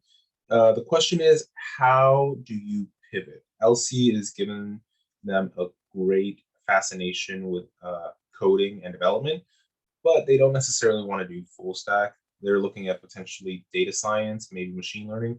What steps do you recommend for pivoting a little? Danny, I know you started with JavaScript and you pivoted into Java. Now you're with what, Golang? Zach, I'm not sure what tech you work with, but we did the Java portion, right? Yeah, well, I did Java and JavaScript, right? And but currently I work with C#, Angular. Now I just got switched to a project using Sitefinity, CMS, C#, and Razor Pages, and I'm about to get switched to another project for WordPress, PHP, and jQuery, I guess. So just, you know, whatever I need to learn, I learn it, I do it. And JC, you pivoted from freelance to full stack, which is honestly amazing. So I'd love to hear from all of you about how you handle those pivots, whether it's from a section of your career to just a pivot in language. Yeah, I actually had 2 students of mine when I was the TA for Launch Code in Arkansas that actually became data scientists. And the one thing that I'll tell you is it's an absolutely incredible field. There's tons of opportunities. There's tons of areas that you can grow in. You will need to learn Python in order to do that. I don't know what y'all are learning here. I'm assuming it's the Java Angular stack, or otherwise it's the C# stack, but I assume it's somewhere within that realm. And the other thing too with full stack is, you know, Java gave me my career, but at times Java sucks. So it's sometimes it becomes a headache to kind of do some things, right? So one thing that I'll tell you is there's tons of different ways to do stuff, but I will tell you this, most enterprise level companies for web development, they do use Java or C#, and you'll find more junior opportunities with like Java, right? At least in my experience, take that for what it's worth. But one thing that I always tell people is, even in talks like this, please don't follow what Danny says, like, oh, this is biblical, like I need to follow this to the T. Do the research after this and see if this applies to you. But what I will tell you is there are tons of opportunities when it comes to the realm of data science. You would need to learn Python. You would need to learn R. Those are the most in-demand languages and tools when it comes to data science, as well as like Tableau, depending on the company. But if you know R, you can pick up Tableau. I'm pretty confident. So I would kind of put my bets there. One thing that I would tell you too is also for the vast majority, since it is data science, they're not as lenient if you don't come from like a degree background. So just make sure that's something that you have if you're really considering it. It's very, very competitive because a lot of college students try to jump into data science directly out of school. So it's a lot of competition compared to other areas of tech. But again, there are so many areas in tech. Like even like this is one thing that I'll tell you now, even knowing Java, web development isn't the only path you can utilize this in, by the way. Like Java can be used in so many areas, embedded systems, game building, mobile applications. For example, Android is built off of Java utilizing Kotlin. There's so many different paths that you can pivot down just knowing Java. That's why I'm a big fan of learning Java, because depending on where your interests lie or where you find opportunities, you can pivot towards what's necessary. So I will even say that there's still a ton of value in following through with the program. But if you decide like, you know what, I'm so done with Java and everything else, I really want to go this data science route, there's nothing wrong with that as well. Just make sure you understand what's ahead of you with the kind of items that you're trying to learn at that point. Because again, like I said, I've had all my students I think all of my students have landed jobs, if not maybe one or two don't. But two of them were data scientists, and they did leave the program, but we kept in touch and kept giving them external resources to kind of help them. So just make sure you're supplementing your learning.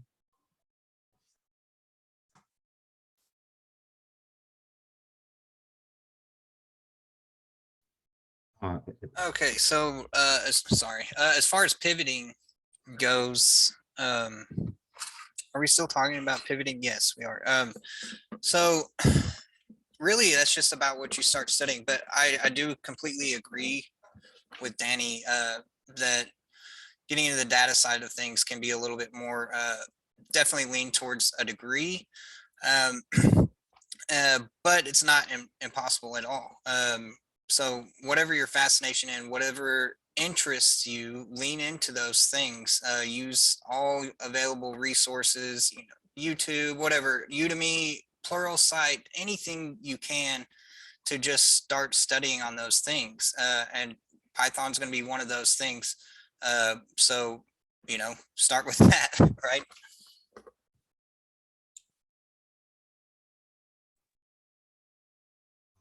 Wonderful to add to what they said, just not about data science, but just pivoting in general. In software development, you're going to be pivoting all the time. What you may start a company and say, here's a project. The next project may be more likely totally different, maybe a little bit similar, but you always going to be pivoting. You always going to be learning something different. So if you're trying to pivot to a entirely different technology, like going from Java to data science, something like that, my only suggestion is to just know your why. Why am I doing this? And just hold on to that. Be willing to work hard and just have a clear goal. I want to do data science to do this one thing, and let that be your guiding light. And just be consistent in how you learn it. LaunchCode taught you the foundation on how to learn, and use that foundation. All the things that they taught you now is going to be used again later. The same concepts going to be used. You taught a for loop in Java, going to be a for loop in Python. It's all the same. Love it. Great stuff. All right. Can I quickly add something to that as well? Go ahead. The floor is yours. One of my observations has been to just getting your foot in the door to tech is a hard thing. But I've seen a lot of people transition from certain types of roles. For instance, I just, like I was saying, I helped some people get a job. I got this girl a job as a SharePoint apprentice, or helped get her it. And basically, after about 3 months, she decided it's not quite for her, and now she's interviewing for custom development. So it's like getting your foot in the door is also important too. I know that my company will help me transition into a new role as well, with learning opportunities, etc. So don't completely close the door on all the other stuff unless that's what you absolutely want to do.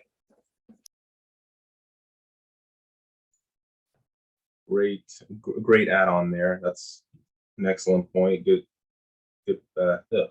Good perspective there, Zach. Sorry. Juggling like 4 screens at once. All right. Next question. Danny, you got something to say? Yeah, get it together, Isaac. Let's go.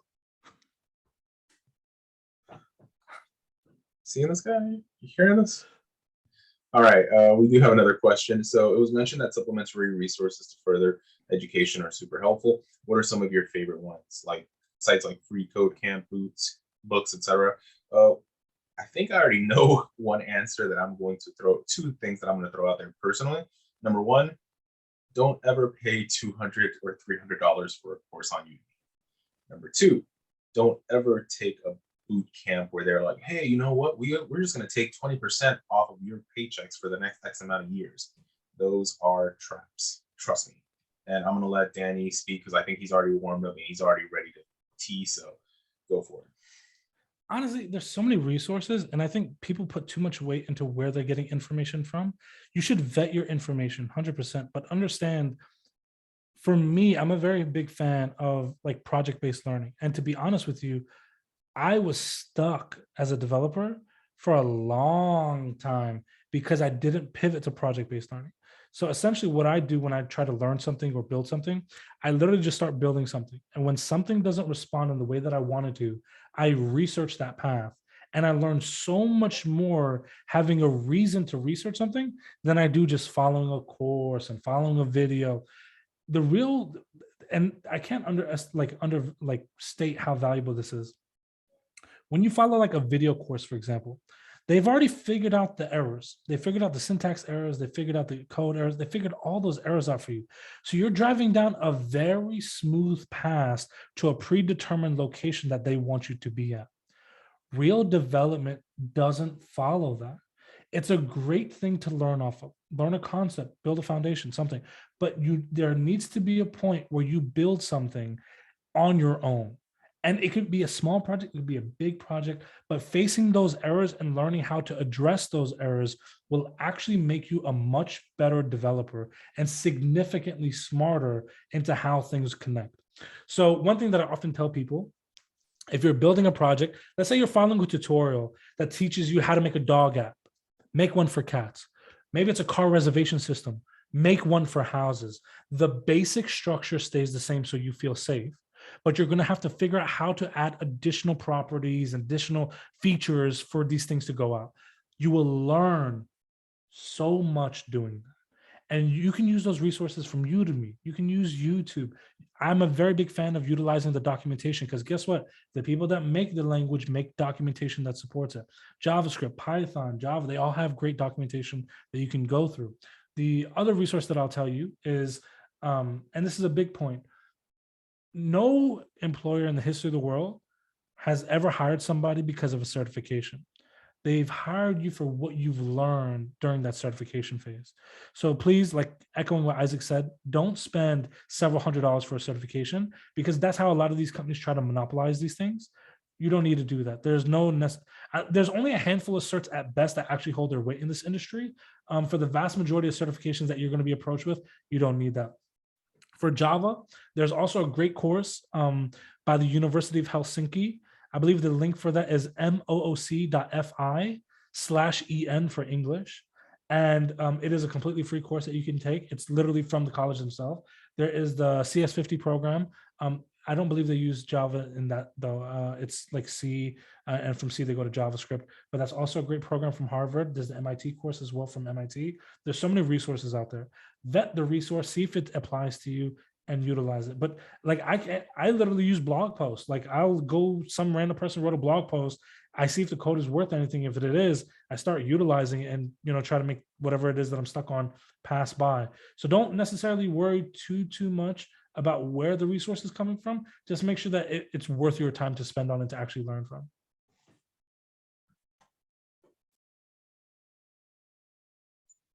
All right, good, wise words from Danny. Zach, JC, anything you'd like to add on to that? I just reiterate what Danny said. It doesn't really matter. I feel like you need to find your learning style and a teacher that can help with their course. Some teachers might not jive with you well. Some people may love them. Some people, it depends on you. So just, be in mind, try it out, see if it works for you. If not, pivot.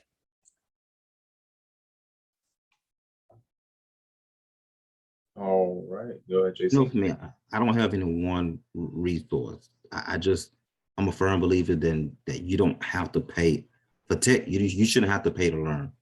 There's so much free resources out there. Just keep looking, keep asking questions. And if you really want to find something good, join a community and then ask them, what resource are y'all using to learn? They can do the vetting for you. They can help you find something. If it works for them, more likely it'll work for you. But the main thing, you don't have to pay for it. Just keep looking. Love it. Love it. All right. Next question. This is an interesting one. So Lou is nervous about switching his LinkedIn profile to being development focused while still employed. They feel like it will let their current employer know that they're planning on leaving. Is it a valid concern or are they overthinking this? Block them. Wait, what? Hold up, If you're what? that nervous about it, block them. Like, I did the same thing. Like, just block them. Like, I think if anybody is actually worried about you bettering yourself, getting a new opportunity, that's probably not the place you want to be anyway. So I wouldn't worry too much about it. But yeah, block them. Like, I wouldn't worry too much about it. And to be honest, like if you're actually on LinkedIn and you're like adding value and they're like, whoa, Lou, I don't like you learning outside of work. Yeah, that's not the place you want to block them. If you're really that worried about it, block them. But otherwise, they can't come to you and be like, we're gonna fire you because you've posted on a social media platform. Like, come on. And it's, especially when it's a post when it's like, I learned how to solve this problem. Like, come on. I wouldn't worry about it. Just don't make a post where it's like, I'm trying to get my first job. Send all referrals my way. Like, just don't do that. But outside of that, yeah, like you're good to go. Or like, I can't wait to quit my current job to go to this other job, right? I would also say like what I did personally is, I managed a restaurant. And so like, I just went to my managers and just told them like, hey, I'm doing this class and I want to like switch my careers and it's going to be a while. And, I just had an open conversation. I think that's also good advice there too.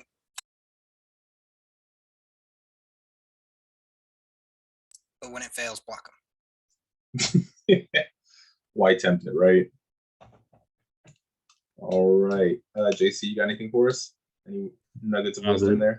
Not really. I want to second Zach's thing. Just most managers care about you. I know I went to my boss and said, hey, this is what I'm doing on the side. I'm trying to better myself in a couple of years. And it worked out perfect. She helped me actually. When I was like, hey, I'm gonna go do this tech talk. I just said, you gonna leave an hour early for work. She was there for me when I needed to practice my interview skills. My boss let me practice with her. So sometimes if you have, not everybody have that, but if you have a great boss, you can let them know early. I'm not gonna just up and leave right now, but this is what I'm trying to do so I can better myself later. And that can be the best help for you. Love it, love it. Yeah, definitely. So some bosses honestly want what's best for you, and they will help you get to that next level. It is not it's a case of knowing the relationship between your boss and being able to gauge that out accurately. Some bosses definitely want you to succeed. Others will definitely go, oh, well, you can go ahead and leave right now. I'm not sweating it. Just definitely make sure you have a good, firm grasp on the relationship if you decide to go down that route. All right, another one from Michelle. Some companies offer summer internships for students. Would participating in an internship help open up that first job opportunity the same as a launch code apprentice? Yes. If we can, I was gonna say, if we can we add a second question to this? Because I think they're related. And I would like Zach to answer this before I do. But this question is from Walker, where it says, should you take the first job if it isn't necessarily what you want to do? I think both are kind of related. So if you can answer, Zach, both parts, and then I will go. I'm very interested in your take on this. It's a trap. Don't do it. Yeah. So the first question is, would a summer internship help? I'd say absolutely. A lot of internships are paid. Either way, you're still getting valuable experience working with pipelines, pull requests, teams, all these kind of things that you probably don't know too much about yet, but you will learn those things once you get in there. I think, like for me, and I've heard this repeated through a lot of other junior developers, is like the real learning started once they started like working on real projects with real teams. And so if that's how you can get it in, that learning, then yeah, totally do it. Should you take the first job that is offered to you? That depends. That depends on you, right? And this is where Danny and I split, because to me, it was like, I just need my foot in the door. I can pivot from there. I can, that's all I need. It's just this first job. Getting the second one will be easier. Just need this one chance, right? And I was able to get the internship. So, and from there get promoted. So, I mean, that is my view on it. Was like, yeah, I'll take the first thing that comes my way just to get my foot in the door. What do you got to say, Danny? So internship, I don't think there's anything wrong with an internship, especially if you can get it. Sure, go for it. One thing that I speak at a lot of colleges, a lot of universities. I've worked with a lot of graduate students, a lot. Like they're a big passion of mine, because I feel like there isn't a ton of information that is like super beginner friendly that lays out like an actual realistic path. And so I try to fill in that gap, right? And so even being here today, like I'm not being paid for this, right? So I'm here genuinely because I want to see y'all thrive, succeed, and hit those next levels. Like I get paid for almost all of my talks, and I'm doing this literally because I love what's happening here. And I want to support, of course, Isaac, but also y'all. And I'm genuinely invested to a degree in where you succeed. So with that being said, a lack of internship will never be a reason why you don't get an opportunity in tech. So just to put that into perspective. But if you're finding yourself in a situation where you can't find an opportunity for whatever reason, and you think some experience can help, it's definitely a viable option, right? There's nothing wrong with an internship. You can do it for a few months, see if they promote you, or use that as a stepping stone, so to speak. One thing that I will say is if you still find yourself in this position where it's like, I'm trying to get a job in tech, I can't get a job. I'm trying to get an internship, I can't get an internship. Maybe this isn't cut out for me. One thing that I often tell people is, and this is often said to me like, oh, they don't hire people without experience. And so some will even think about taking like an unpaid internship, right? I'm very much against unpaid labor, right? If you're bringing value, they should be signing a paycheck with your name on it. That's my belief.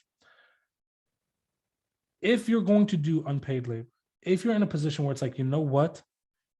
I can't get an opportunity. I need to build a portfolio of projects that I've worked with businesses.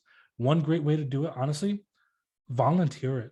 But volunteer at companies that you actually care about, like your local church, homeless shelters, soup kitchens. They all need websites. They all need something done. You could say, you know what? I went to your website. It's this very bad, generic Facebook kind of template. I can drum up something for you completely for free. I just ask that I'm allowed to show this on my work portfolio so that way I can show it to possible employers. Now you can, all the time that you spend on that website, even though it's free, you can now say, hey, I've been working with this company for 3 months, making this website for them. And the best part about this is it's for a company that you actually care about. It's not a multi-million-dollar corporation that's utilizing your labor for free. It's a place that, hey, you help this homeless shelter. Guess what? They now have a way for homeless people to find beds online so that way they don't stop going to a full homeless shelter. That's actually a project that I did. Yes, prime example also, Give Camp Memphis. It's in like 4 days, right? Give Camp Memphis is a weekend hackathon kind of situation where basically all the developers in the Memphis area kind of just donate their times to kind of help out nonprofits completely for free. You'll work on teams and all that. One of the best parts is it's hybrid this year. So even if you're not in the Memphis area, you can be a part of this by joining online. And one of the best things about this is you can talk about your experience on LinkedIn, on social media, but also in an interview. Hiring managers eat this up. I don't mean to say it like that, but they literally like froth at the mouth when they think about a developer going out of their way, spending additional time, not only to work in tech, but you're also working on a team and you're helping out charity. Like this is a win-win-win, and there's very few opportunities where you have that in life. So it's in like 4 days, by the way. So if like that's something that you want to be a part of, it's this weekend coming up. So it's Friday, Saturday, Sunday. You can be a part of it as much as you can. You never know who you can be a part of. I know traditionally we've helped out like homeless shelters, we've helped out LGBTQ domestic violence centers, we've helped out women domestic violence centers, soup kitchens, the Boys and Girls Club, like you name it, there's charities that we're helping out. I believe we have 16 charities that we're helping out this weekend over the year. And one of the best things about it is your commitment is only that weekend. So that the employers can't reach out to you outside of that weekend asking you to do more additional work for free. It's just those 3 days where we just kind of donate to help them out. And then they come back the following year trying to get more help again. But it's like software. And this year there's a heavy emphasis for WordPress. But even if you're a complete beginner, we can easily pair you with other people that can kind of help out. If you show up, we'll definitely find something for you to do there. So that's a great thing. Now, when it comes to the question of should you take the very first job opportunity, I'm of the mindset that that's a maybe, right? I am a very, very firm believer that you should be doing your due diligence on these companies as well, right? You're bringing value. You don't want to necessarily choose a company that will burn you out, spit you out, and throw you to the side, right? You want a company that will invest in you, that will provide you the mentorship and the learning capabilities and all that you want. And the reality is in this industry, there are companies that love taking advantage of complete beginners, or they literally put you in an environment where it's like, hey, go figure it out. And if you can't figure it out, you're gone. For me, I don't advocate for this. I'm stubborn, but I turned down 6 jobs in tech before I've accepted my first job. Main reason was I said, I'm already miserable. Why am I going to trade one misery for another misery? If anything, I want to trade one misery for the very right opportunity that I need. And I'm so grateful that I did, because it gave me, if it wasn't for the job, genuinely, I don't think I'd be where I am now in my career. I definitely wouldn't have made it in Google, 100%. I wouldn't have landed that job in Google. But I think one of the biggest things that I can tell you, and especially because I don't come from a degree background, I don't come from a tech background, right? I learned how to code literally on my own, did launch code. I didn't have like a degree to fall back on. And so I was terrified of ending up in a bad situation. But the other thing was, I've just heard time and time again, how many people have like been in such a bad situation that they just quit tech in general, right? And I'm not saying all companies are like that. They're not. But there are companies that aren't the best situation, that are toxic environments, and those aren't places that I wanted to see myself in. So it's cool, but also there are some companies that will underpay you. And I will say this, the income of your first job will never match the income of your third job. Like it'll never come close. It's so far apart where they are, it's nuts. But I was willing to take a low paying job, but some of these companies, they were offering me like 25 grand. And I'm like, okay, I could work anywhere and make 25 grand. Like I'm bringing an actual skill set that you can monopolize and make money off of. I don't plan on making 25 grand doing that.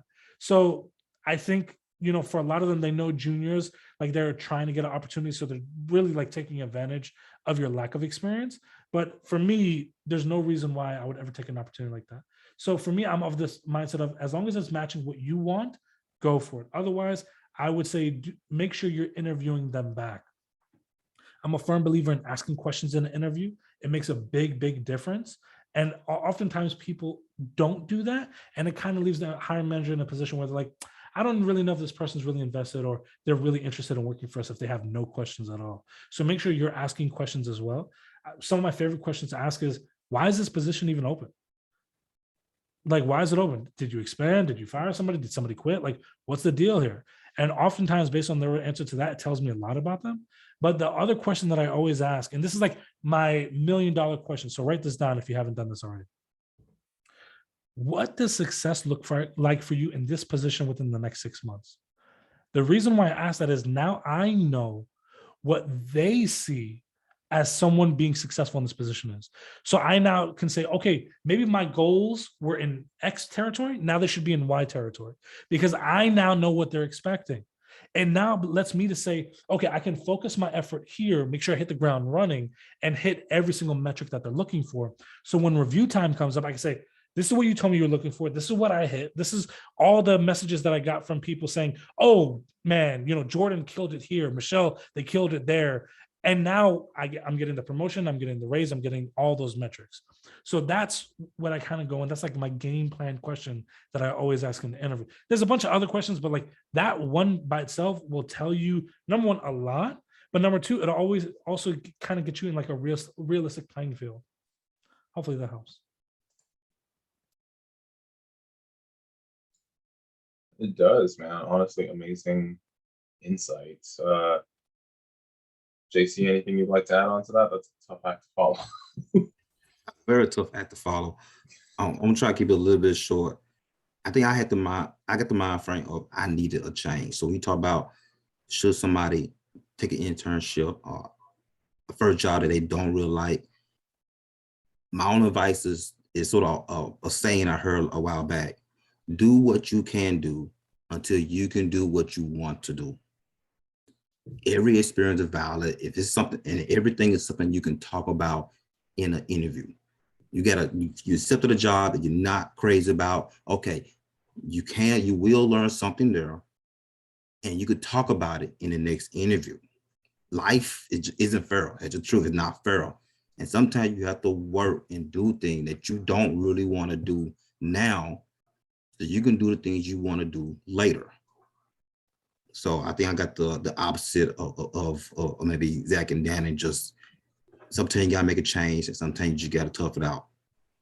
But you tough it out with the ideal set of this is not forever. I'm doing this now so I can do what I want later.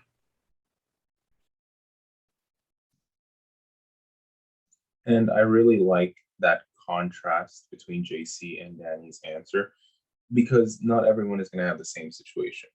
I've been in JC's shoes where, you know what, I had to take what I could get, and I grounded out until I got to where I wanted. Danny had the amazing opportunity of being able to turn down 6 tech jobs before he found his. So it's not a cookie cutter answer. Everyone's situations differ. Everyone's situations are, you just need to take into account what works best for you and what allowances you can and cannot make. Danny, you unmuted, so I'm assuming you're going to roast me. Proceed. Well, so I think you're a really good example. And, obviously, for those that don't know, like Isaac is somebody that I consider like a brother. I would never maliciously hurt him the way he hurts me, but I take it because that's who he is as a person. Just that's your TA, So, but one thing that I say is, let me ask you this in perspective, right? Because I know your job history, right?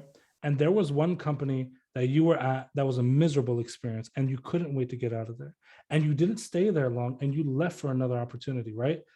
Wouldn't you rather have stayed at the previous job a little bit longer than going to that miserable experience? Which one? Because there have been some pretty miserable ones. You're gonna have to specify. You're gonna have to narrow it down. You had that one job in the middle that you only worked at for like a couple of weeks because you couldn't stand being there, and you went to another company. Okay, yeah. So for those of you that don't know, and I'm not trying to make this talk about myself, but the reason why I had to transition into tech was because I signed a very strict non-compete in Memphis for 3PL companies.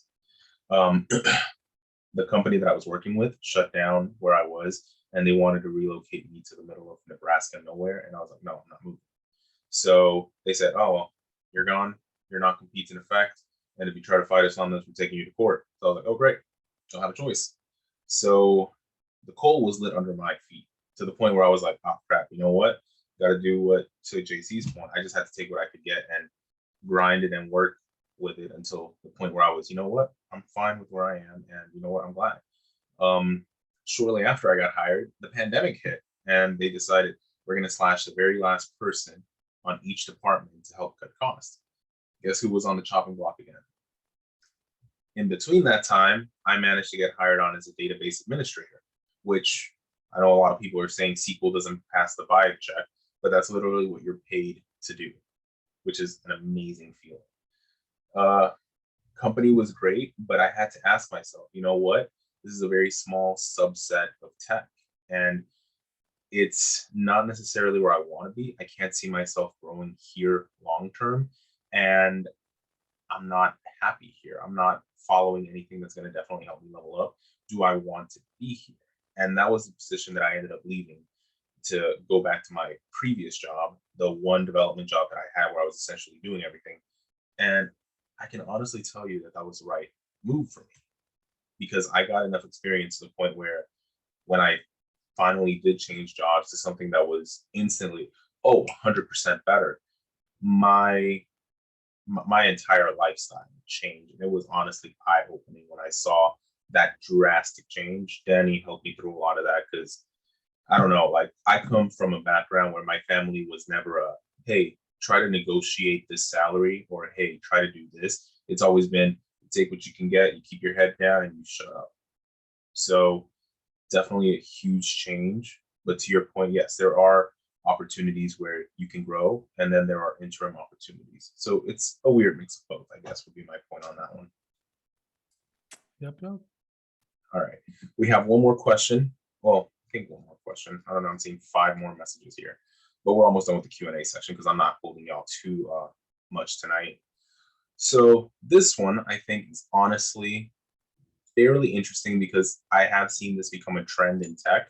So jobs, when I see them listed, I see that they have a huge list of technologies: HTML, CSS, JavaScript, Python, Node.js, GraphQL, React, AWS, Docker, Jenkins, Drone, Bash scripting, Puppet, Terraform, Kubernetes, MySQL, DynamoDB, MongoDB, Aurora, Vulpix, Phoenix, Fireslash, Abracadabra, Harry Potter and the Chamber of Phoenix, etc. Point is, they have like 50,000 requirements listed on there, and they want 27 years of experience. How do I navigate applying when the job application seems so extensive in those requirements? Yeah. Apply. Do you know the main languages that they're looking for? Apply. Do you know at least 50% of the requirements that they're looking for? Apply. Worst case scenario, they say no. You're literally in the exact same scenario you were before. Best case scenario, they say yes. Or at the very least, you get an opportunity to showcase how valuable you really are. Simply apply. The reality is they know it's a wish list. No one's ever coming into that role. Here's one thing that I'll tell you, and this is the biggest advice I can give you. Unless a role specifically states senior developer, it's fair game as far as I'm concerned. I've never really paid attention to the years that they're looking for and things like that. I don't pay attention to that. The reality is, especially if you're a strong developer, they are willing to downgrade roles. So if like they're looking for a mid-level developer, they may downgrade it to a junior, or at the very least, they may say, all right, I'm gonna keep this junior on the back burner for when I get a junior opportunity that pops up, I'll throw them first into the list. Because the truth is, and I'll tell you why, I've had this conversation a couple of times now. Most employers don't advertise junior roles. And the reason why, there's a couple of reasons why. Number one reason is most employers that do hire a lot of juniors, they have partnerships for like apprenticeships, internships, or funnels with like boot camps, colleges, etc. And they even do like those college fairs where they go to colleges to pick up students. Like they do that already, right? So they have an easy way to kind of funnel juniors in. But here's what I tell people. Oftentimes when they're looking for employers, they're looking at like the mom and pop shops, right? The mom and pop shops aren't the real companies that are hiring majority of like beginner developers. Like they may hire some, but where do you think most junior developers are getting hired on?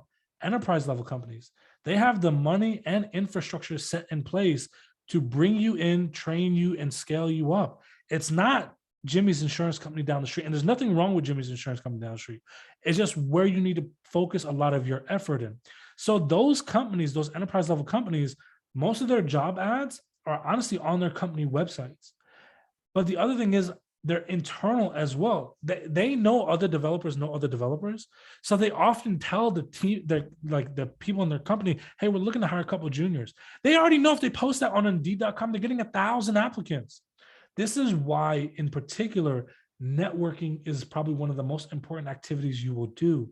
Because let's say Zach, for example, they literally told Zach, do you know anybody else? They didn't post that online. They went to Zach. Zach was able to bring in 6 more juniors because they go to the internal teams. This is why it's so important to go to meetups, go to events, go to tech events in your town and city. But also, especially now, so many of them are virtual. That's where you need to be. Spend a little bit of time and effort. I guarantee you it's going to pay dividends. I literally, to this day, I've never applied to a tech job. I never plan on doing that, by the way. But I'm not telling you not to do that. But all of my jobs, even my job at Google, literally came from a referral from the director who followed me online. I had no clue. They literally came to me with that role. I literally came in back from lunch one day and had a Slack message saying, hey, I've been following you for a long time and I love everything that you're doing. I'd love for you to interview with our company. I was like, to be completely honest, I turned it down the first time. I wasn't interested. And I know it's crazy, like, oh, it's FANG. But I'm stubborn, like I said before. But for me, my biggest passion in life is not just technology, but it's actually helping people. And so the role that they ended up coming out for me was a hybrid role. It was like one of the first roles that they've had like that, where I was able to literally help people in low-income communities. We were teaching them how to code. We were teaching them all these great stuff, but also providing resources to them.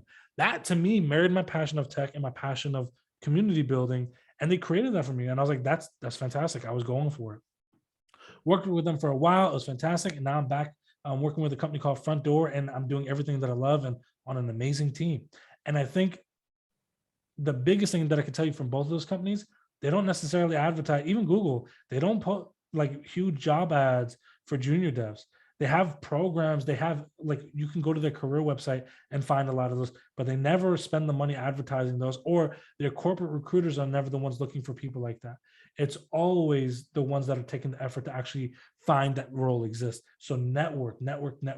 But when it comes back to one of the biggest things, make sure if you see like a job ad with a ton of technologies, just apply, but make sure like you, instead of the like looking at like the job technologies, look at the job description. That's what matters most. And so they're actually highlighting the things that they're looking for.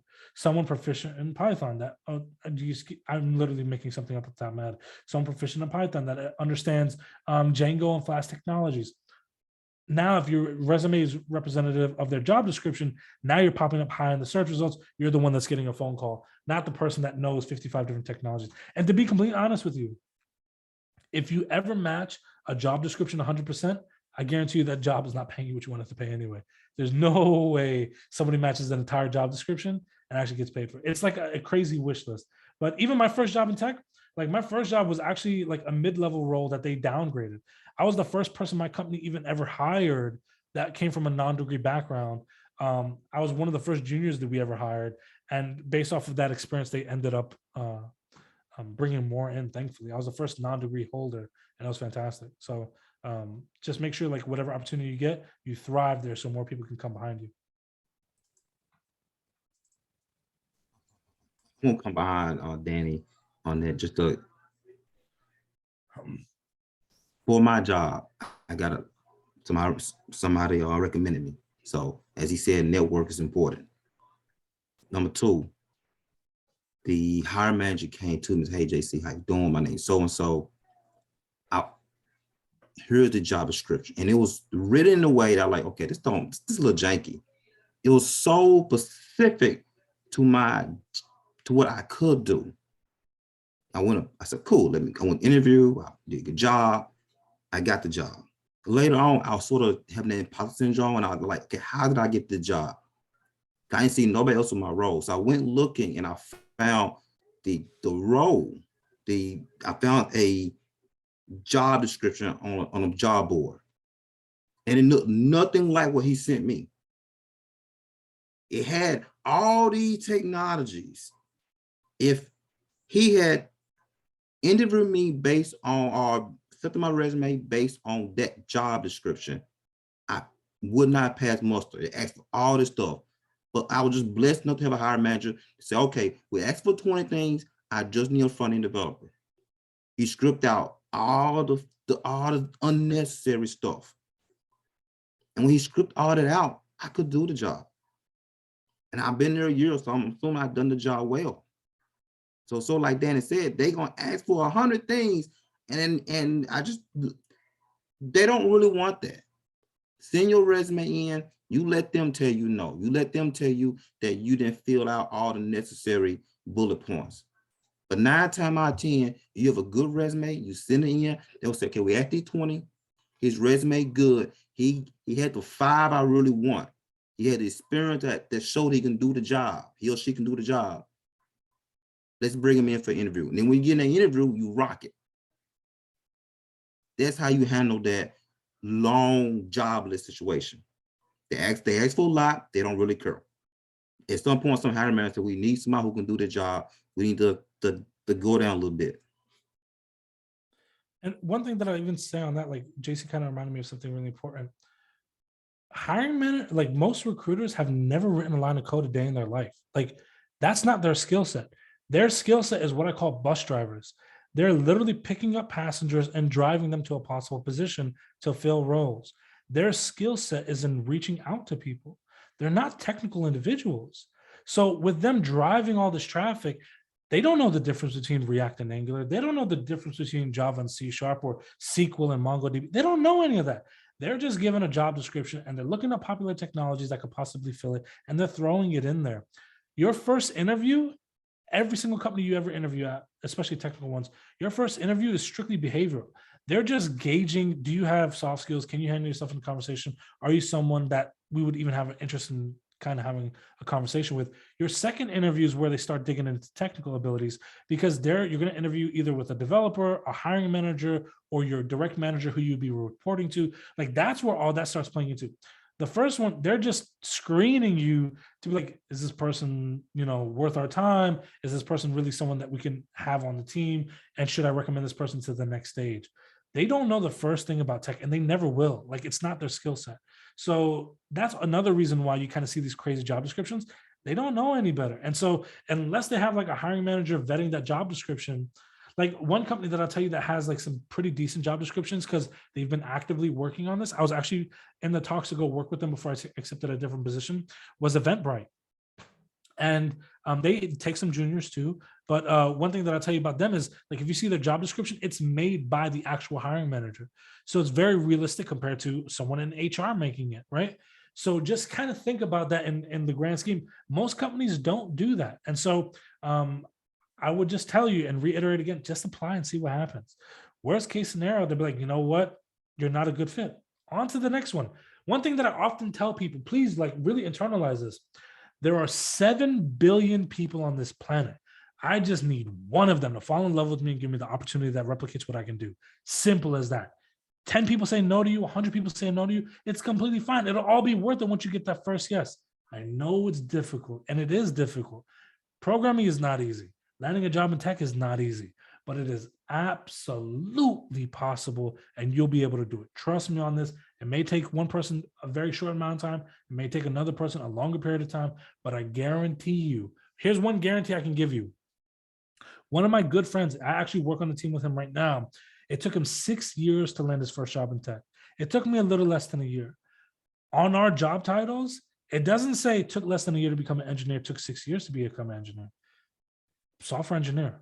Our pay is the same, our benefits are the same, and no one is being promoted faster because it took them less time, and no one's being, demeaned because it took them less time or more time. Make sure you just understand these concepts, and I guarantee you, you'll have far less to worry about than as far as time goes. And I know it's demoralizing. Some people are like, it took this person 6 months. Why can't it take me? What matters most is you finally entering that field and thriving. I guarantee you that's going to be more valuable to you than, getting into opportunity early and not panning out or anything else. Just make sure you're giving yourself time.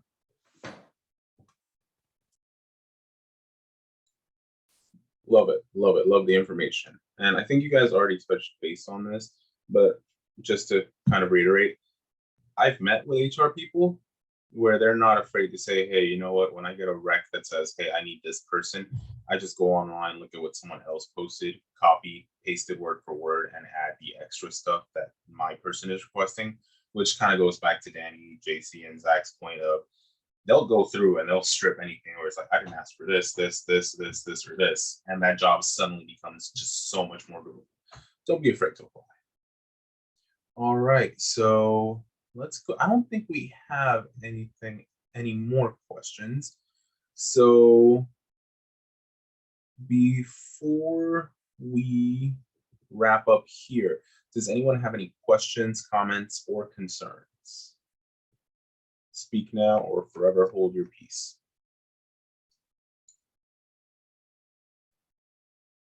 want to say thank you to everybody. Really appreciate the insight. It's not easy to talk about this stuff, but you guys motivate. That's a lot of hope. Thank you. Of course. And huge, can we, Danny, Zach, JC, I think you guys already dropped your socials, but would you mind dropping them once more in chat so that we can follow you and make sure that we stay up to date? Thank you to all three of you and Florence as well, who's no longer on Zoom with us, but honestly, thank you for coming out and making time out of your day. We'll see about, I don't know, meeting up and I'll buy you all a beer or something. I don't know. We'll figure it out. But definitely thank you all for volunteering your time, for coming out here, and for just helping all of these future developers kind of get a firmer grasp on where they are versus where they need to be and how to move forward. This information is invaluable. Any closing remarks? Yeah, I was gonna do one. Go ahead. I'll drop my socials, but honestly, you can find me Danny Thompson on all social media. I use the exact same profile icon, so that way it's easy for people to kind of find me on all platforms. Twitter is obviously my biggest audience, and LinkedIn also helps as well. But if there's a way that I can help you, I'm more than happy to do so. One thing that I'll say is, I talked about this earlier, every single developer I've ever met in my life has had imposter syndrome. Like, there's going to be moments where you doubt yourself. There's going to be moments where it's like intimidating and scary. And to be completely honest with you, it's completely normal. I think one of the most important things you could do is understand where your imposter syndrome starts deriving from.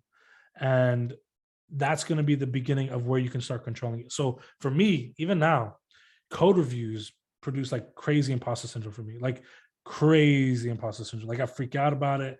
Even if it's like a junior review my code, I'm like, today's the day they figure out I don't know what the hell I'm doing.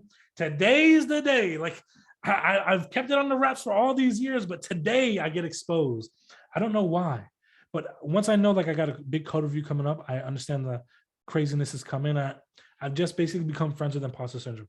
I know it's there. It knows I'm here. We try to stay out of each other's way. I acknowledge it because I acknowledge the existence of it.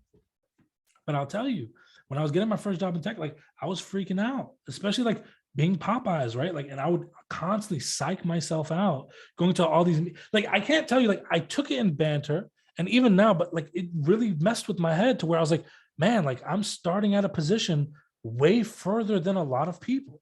And it's completely okay if you are, because you belong in this industry. The problem was where I grew up in the projects in Brooklyn, New York. My ceiling, I wasn't told, go be a doctor, go be a lawyer, go be an engineer. We didn't talk about stuff like that. We talked about, go be a bus driver. They have really good benefits. Or go work for that union construction job. They got great benefits. That's my ceiling.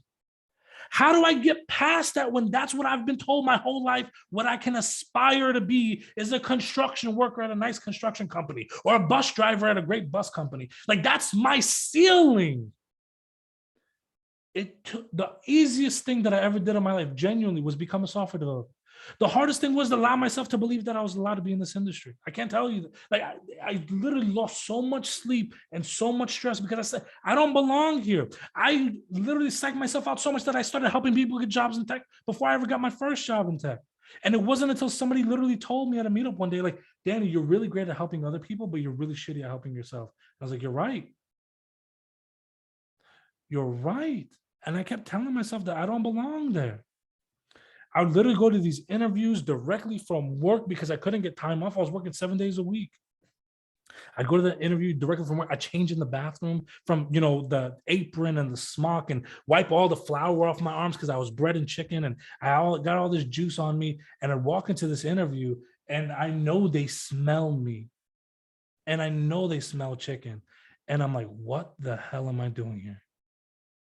And my mind would start talking to me like, Danny, you don't belong here. They want somebody that comes from a degree background. They want somebody that has some experience. They want somebody that knows what the hell they're doing. They don't want somebody like you. You don't belong in the seat that you're sitting in. And my doubts, my imposter syndrome, I'm so glad I stopped listening, because I'm Danny Thompson. I'm a software engineer. I'm literally doing what I love to do every single damn day. And doubts be damned, I'm here and I'm making an incredible living, and I'm able to enjoy the time with my wife and my son. And you belong here too, whether you believe it or not. I can't wait to share a meeting with you work with you, and see you thrive. Please, this industry needs better people in it. This industry will be better for you being in here. Can't wait to see you become a software engineer. Love that. Love that. All right. How Go do you ahead. follow up? How do you follow up, Danny? Like you just really can't. I'm halfway convinced that his whole showing up smelling like chicken was like a Pavlovian experiment. Like he'd send an anonymous bunch of chicken a week later. Like, hey, we should call that Danny guy. Yeah, let's do that. I just want to thank everybody for sitting in here for so long, and just reiterate, if you ever need anything, just reach out. Please reach out to me on LinkedIn or Twitter, and I will do everything in my power to try to help you with whatever it is. And I wish you best in your journey, and I hope this was helpful.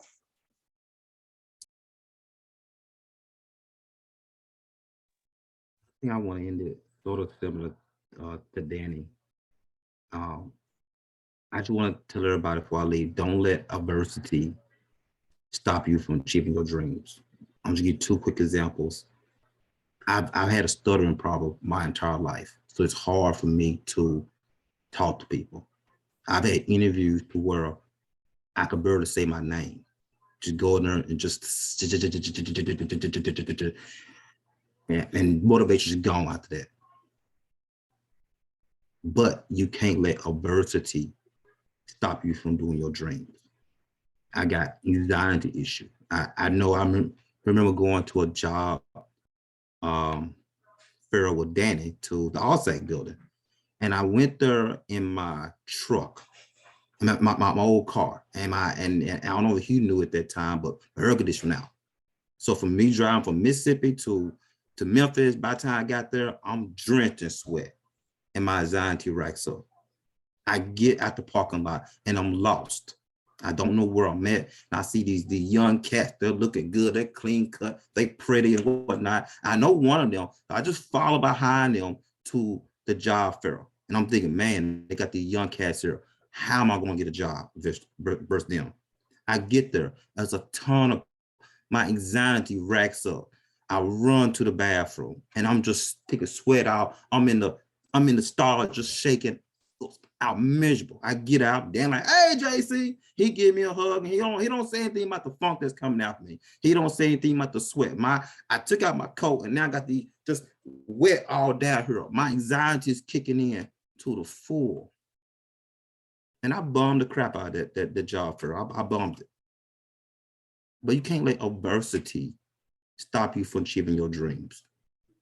In every interview, whether I stutter or I got anxiety kicked in, everyone, I slowly built up a foundation of what I can do different. 1, get your car fixed, so you ain't worry about sweating. 2, before I interview, I drink a Dr. Pepper. It calmed my nerves. 3, I found some music that helps calm me down. 4, I started mock interviewing with Danny, Isaac, and Lawrence to practice talking without stuttering. And you build, you fail until you succeed. You don't let adversity get over you. So I just want to end with whatever problem you facing, trying to get into tech, you keep facing, you keep failing until you succeed. Thank you. Amazing, amazing stuff all. So great messages. I think that we touched on a lot of different paths of life and a lot of different roads that we all take. So I want to thank everyone on the panel for their time. I want to thank everyone who showed up for being here. At this point, we have about 30 minutes of class time left. So we'll be dismissing back into groups, but just huge round of applause for Danny, for Zach, for JC, for Lawrence. They did an amazing job today. They came out here, they did their thing. Definitely follow them on social media, YouTube, wherever you can. I follow Danny on Fitbit. That's how much I like the guy. So it is what it is, you know. JC, I saw you beat me on Fitbit last week too. You ain't slick. I'm gonna catch up. Don't worry. All right, everyone. We're gonna head back to TA groups to do the attendance and everything else. But I hope that you all got something positive out of this. Danny, Zach, JC, I cannot thank you all enough for being here, and I leave you with everything that you took from here. Have a great evening. Stay safe.